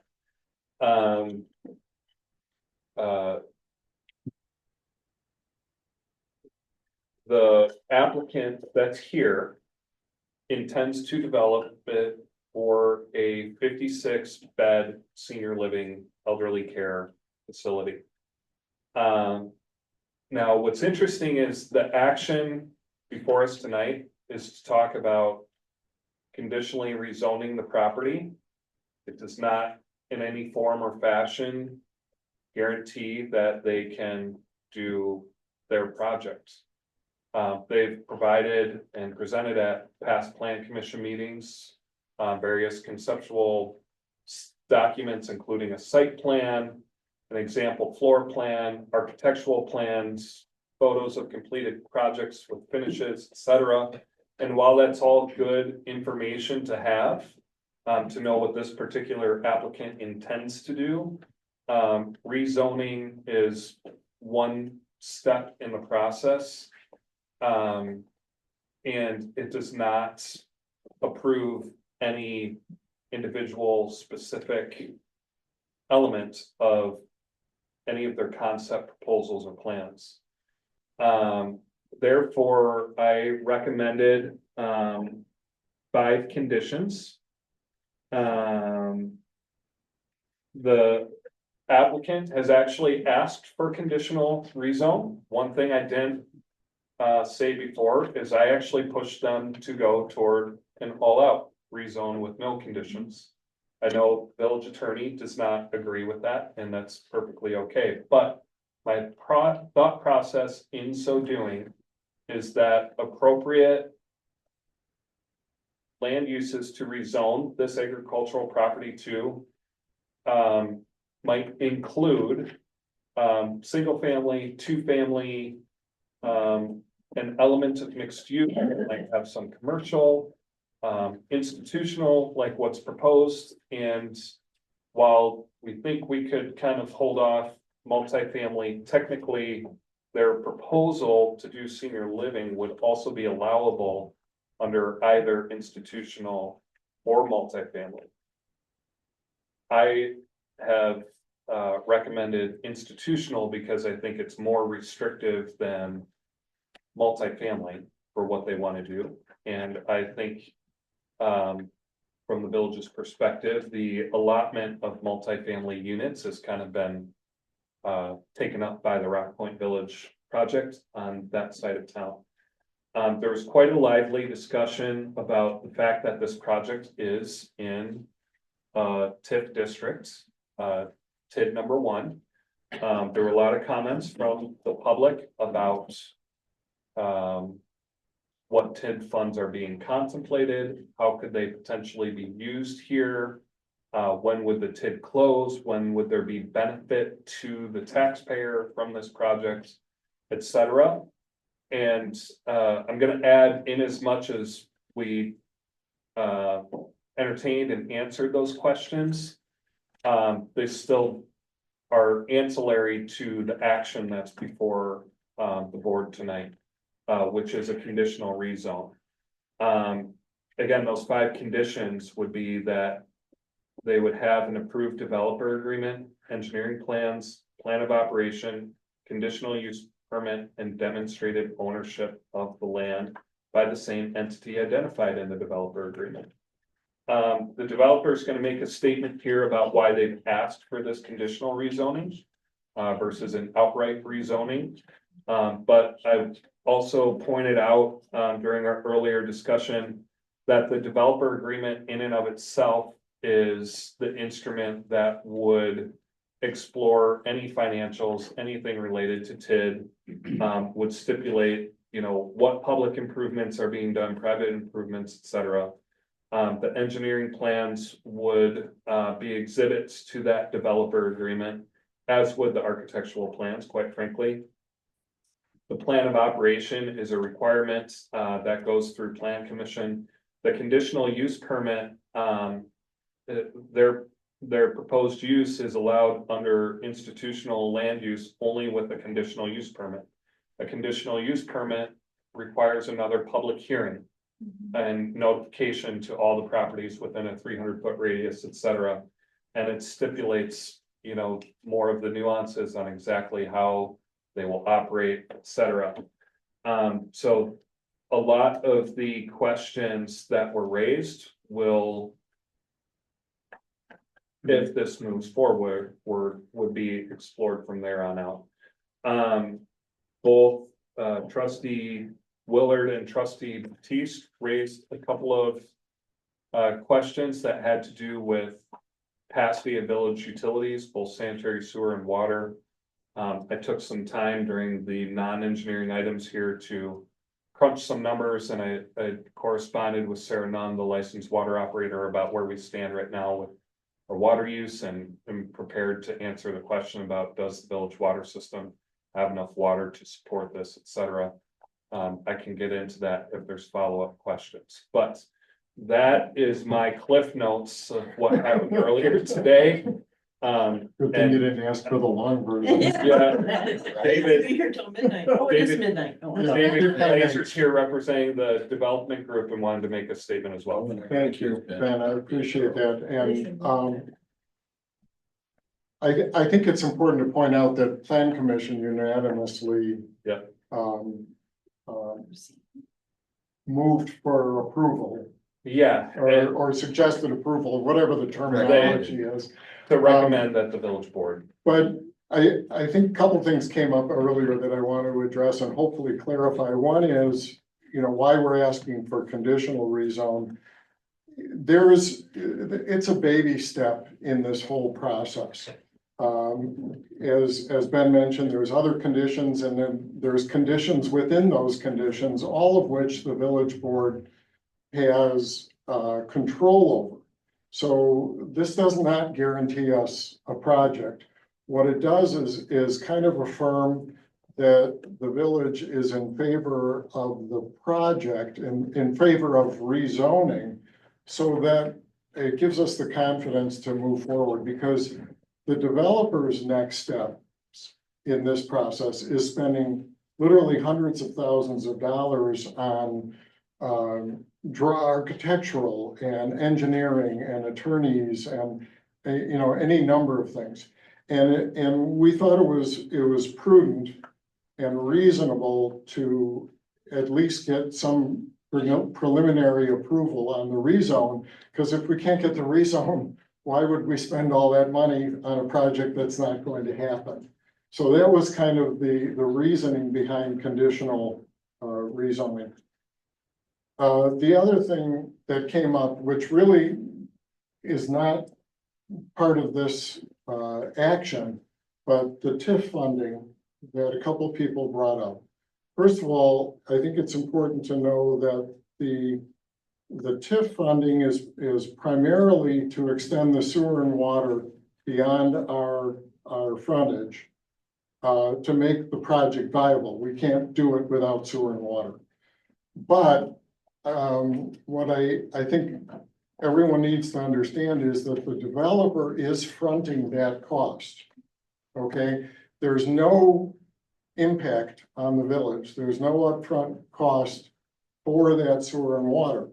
The developer effectively gets reimbursed from the taxes that they're creating. It's what's the terminology? The increment. The increment that is spread out over X number of years. But it's from the taxes that we're creating. The 7, 8, 9, maybe even $10 million worth of taxes. I think it was 7 when we originally started talking, but prices have gone up, so it's probably going to be effectively more than that. But we're creating value, right? The value, right. Excuse me, I'm so dry from, so, plus, I think it's also important to note that early in this process, we did a preliminary study to show that it makes sense to use TIF money for this, because the tax base that we're creating justifies the economics of it. My terminology here may be off, but hopefully the point is getting across. So I just wanted to make those few points. That's kind of what we just covered, right? Correct. And Okay. Because even though the TIF isn't part of this action, it's important for everybody to understand that we're here to help the community, not to create any pain in the process. So I'd be happy to field any questions as soon as I get a drink of water. I want to briefly add that these are all non-binding conversations that we've had. Oh, absolutely. Also. Yeah. And This we is all- understand that there's still a lot of risk in this. I mean, the conditional use permit alone, the name says it all. It's conditional on you approving the use, and the developer's agreement alone will cover and address everyone's concerns. And if it doesn't, it's not gonna happen and the project won't go forward. I would like to add another, just a little clarification about the TIDs. Again, just because it's so sensitive and this is an opportunity to speak about this, not so much that it is really relevant to this action, but the village's practice since the formation of these TIDs has always been to, our stance is that we're not gonna negotiate against ourselves. We aren't, what we have historically done, in every agreement that we've come to is we've asked the developer, what do you need and why? And once that gets validated, then we can consider that as a board. We can have our municipal advisors look at the project, they assess the project, they do a pro forma based on, what they anticipate the collected revenues to be, and they cash flow it out and they demonstrate for us whether or not it's a good deal for us, or not. So we get an opportunity to analyze this and have this, vetted by people that do this for a living, every day. So there's gonna be lots of opportunities for us to consider and reconsider and evaluate and talk about this type of stuff as a group. So I understand the concern. So I just wanna offer that out there as reassurance so people understand that, these decisions don't just go,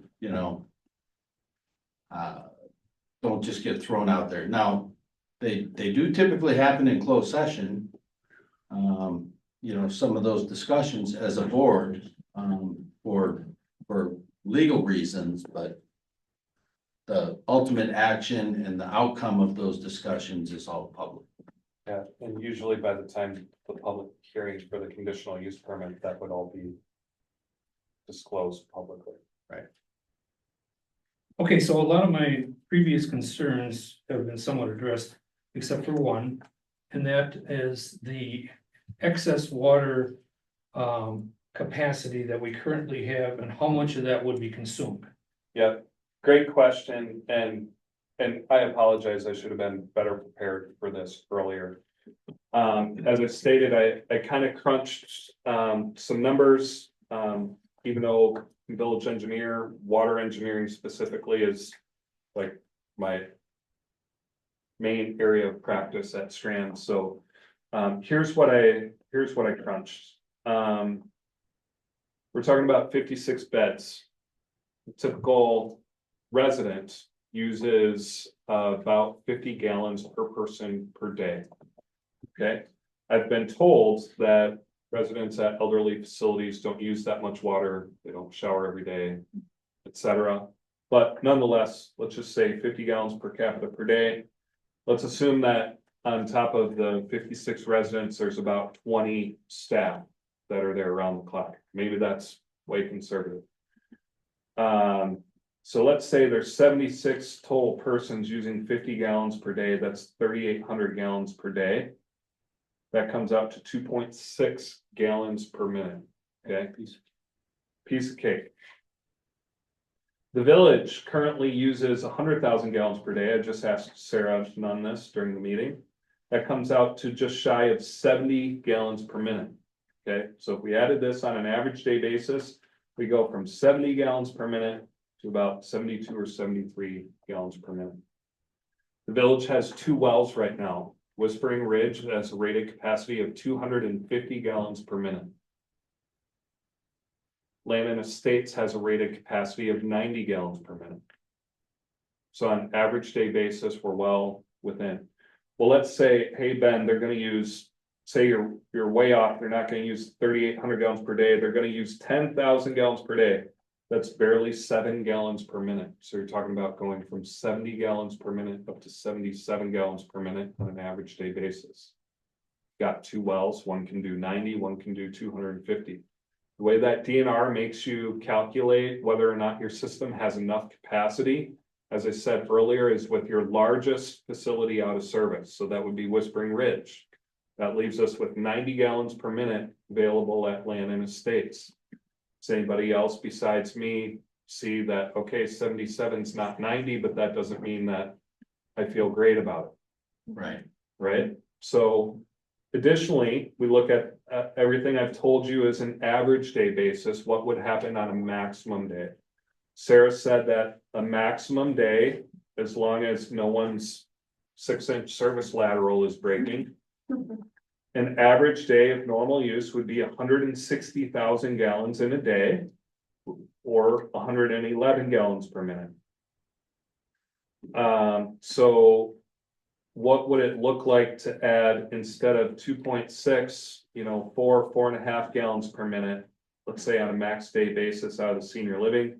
Well, then your maximum day would go up from about 111 to about 115 gallons per minute. Okay, now we're really nervous because 115 is more than 90. But guess what? Without this, 111, which is what it is right now, is more than 90. So what do we do about that? Sounds like a pretty dire situation. 2 things, we're planning for a 3rd source. Second thing, fingers are crossed that Whispering Ridge doesn't go out on a maximum day. That's not a really responsible way to run a system. So come on, Ben, what's the plan here? The village has a written emergency response plan. That was a requirement of DNR, and it was a requirement of USDA to update that emergency response plan as part of the USDA project. That emergency response plan says that we would call up Waterman and put them on notice. They would disinfect a tanker, and they would start filling up their 6,500 gallon tankers in Menominee Falls, and they would dump that water into the reservoir at Whispering Ridge, or at the Whispering Ridge well house. Crazy though that may sound, that has always been the emergency response plan since the inception of the water utility in 2007. So there's an established protocol and call tree for that. So would you need Waterman to bring 115 gallons per minute? No, you would need them to bring just the gap. You would need them to bring about 25 gallons per minute, because Land and Estates could still supply 90. You would need to make up the difference, which is 25 gallons per minute, or 1,500 gallons per hour, or 36,000 gallons per day. What does that mean in terms of a tanker? Can a tanker actually do that? So at 6,500 gallons per tanker, the tanker would have to make 1 trip every 4 hours. I believe the emergency response plan says that would take them 3 hours notice to dedicate a truck, disinfect it, get it ready. And then I forget it's somewhere between 1 and 2 hours, they figured to make a loop of filling, dumping, filling, dumping. So you could handle this with one truck. So 4 hours and 20 minutes between trips. Or, 5.5, let's just say 6 trips per day. In past conversations with CTW, who used to be the operator, who's a well driller, and now Sarah Nunn, who's with Mid City, who they also do well drilling, is the operator. We talked practically what could go wrong at the well house and how long would it take to fix, and that would be, a motor just fails or breaks or whatever. They felt reasonably anything that goes wrong, they could get the well back online in a matter of about 3 days. So you're talking about operating off of this emergency plan for 3 days. That's the written official emergency plan, and it will stay that way until the village has a third source. So that's like 18 to 20 truckloads of water roughly, something? Yeah, over 3 days. Yeah, correct. About 16 to 18 truckloads, actually. Now, there is an unofficial, unwritten emergency response plan. And that's that Menominee Falls over here at Bella Vista has hydrants right across the street from the Whispering Ridge well house. Menominee Falls operates under the confines of the Great Lakes Compact, even though it's groundwater over here. It's groundwater that originated in the Great Lakes Basin because that's where some of their wells are located. So the compact treats that as Great Lakes water, even though it came out of the ground. Okay. We talked to DNR about changing the emergency response plan from having a tanker truck on call to saying, hey, can't Mid City just run a hose across the street and connect 2 hydrants? And they said, well, technically that would work, but as soon as you write that protocol down, you're planning for it. Once you're planning for it, it's no longer an emergency, and we only allow you to transfer water from the Great Lakes Basin out of the Great Lakes Basin in an emergency. So if you're planning to do that in emergency, it's not an emergency anymore. You can't do that, at least on paper. But that's why we talk about that as kind of like the unwritten plan. So for some reason, this got to a point where the whole like tanker thing was not viable. That's what would happen in practice. And again, I want to point out, Dan, I know when I was trying to address this earlier in the meeting, we're kind of in a pickle already. It's really just related to current maximum day demands are 111 gallons per minute, which is more than what Land and Estates can put out right now. And that assumes that Whispering Ridge is offline. So that's why we've already been exploring a third source without this or any of the other recent developments. It's pretty much as soon as Overstone was approved, quite frankly, we've been talking about a third source. And Ben, if that ever happens, let me know and I'll keep my teenage son out of the shower for a day. And you can make up probably another 90 gallons per minute. So I'll just send it to them. funny thing about that is if you actually tell people, hey, we're in a water emergency, conserve water, everyone fills every pot and pan and bathtub and 5-gallon bucket that they have. And it makes the situation worse. And part of our facility is memory care. So those people don't remember to take a shower. I'm sorry, that was really bad. Now, have you calculated in chemically? Because if memory serves me correct, they were looking at max capacity, was that 18,000 a day?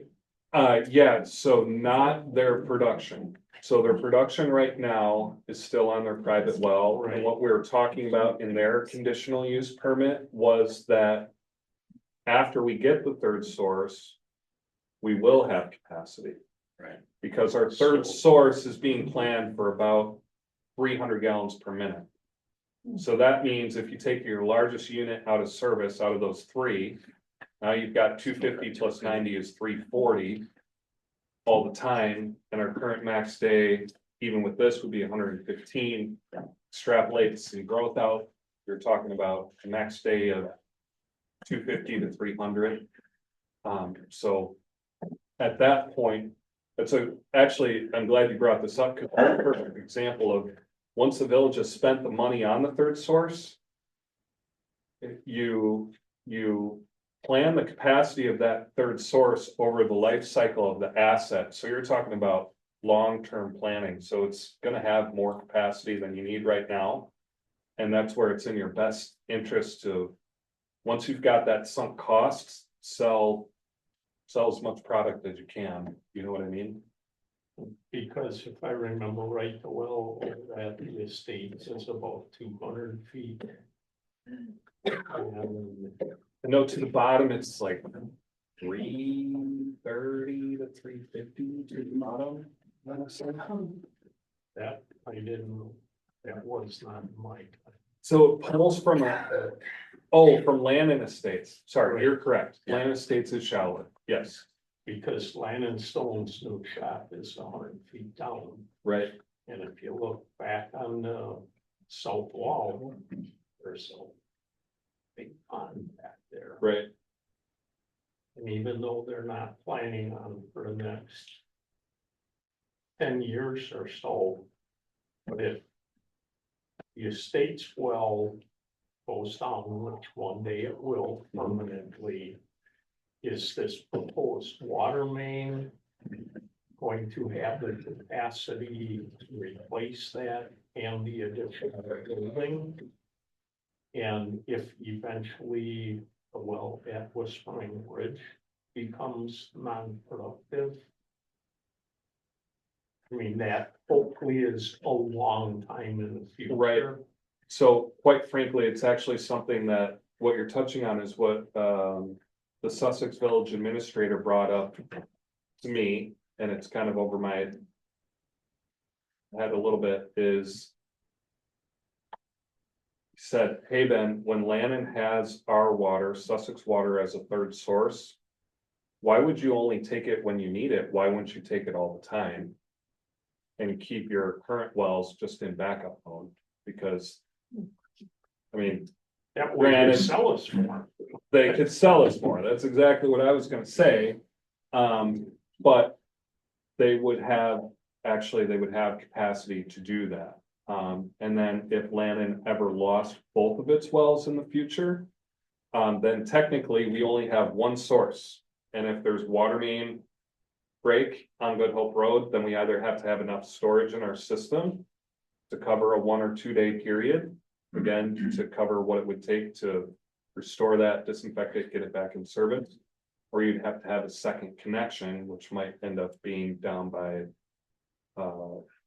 toward like Quick Trip.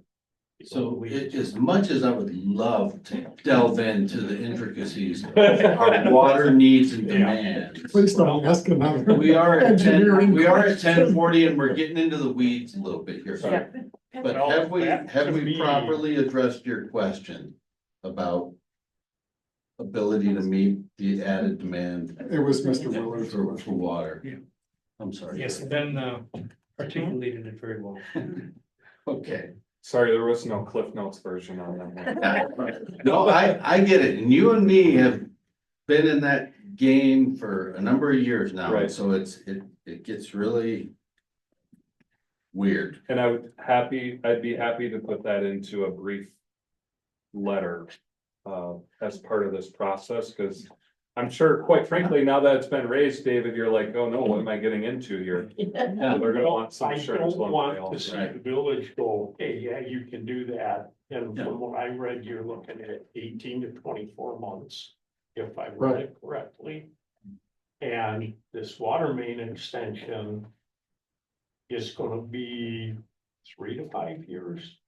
I would say that's reasonable. There's a chance it could happen very quickly, That's but where covering the village's butt, because I remember I was very well aware of what went on with Overstone and Rock Point in a position the village was in.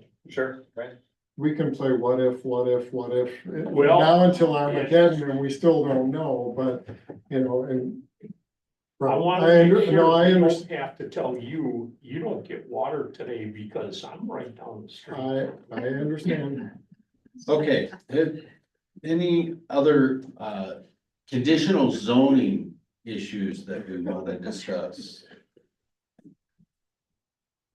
Before we take a new roll call vote on, or do we need to reintroduce the same motion, or do Yeah, we we need a simply new motion. retake the vote? Okay, so Right. we need a new motion. I think I, We'll take a vote. I think I forwarded the first motion. Do you want me to Sure. restate that as to the best of my memory? Yeah.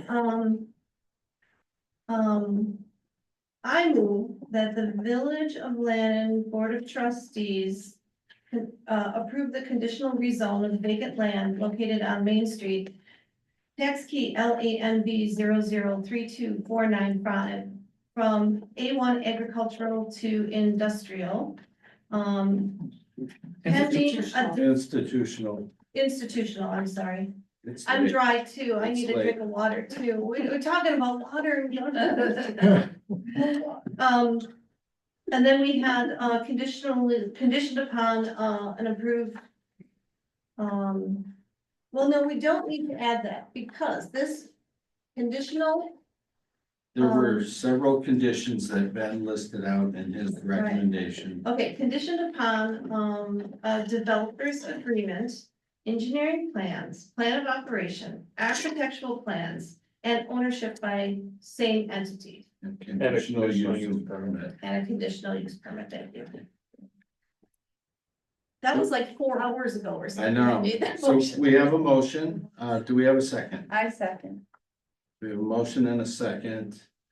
I would like to now call a roll call vote, or I should say, any other discussion before that? Sorry. I'm not talking about Not just. water technology anymore.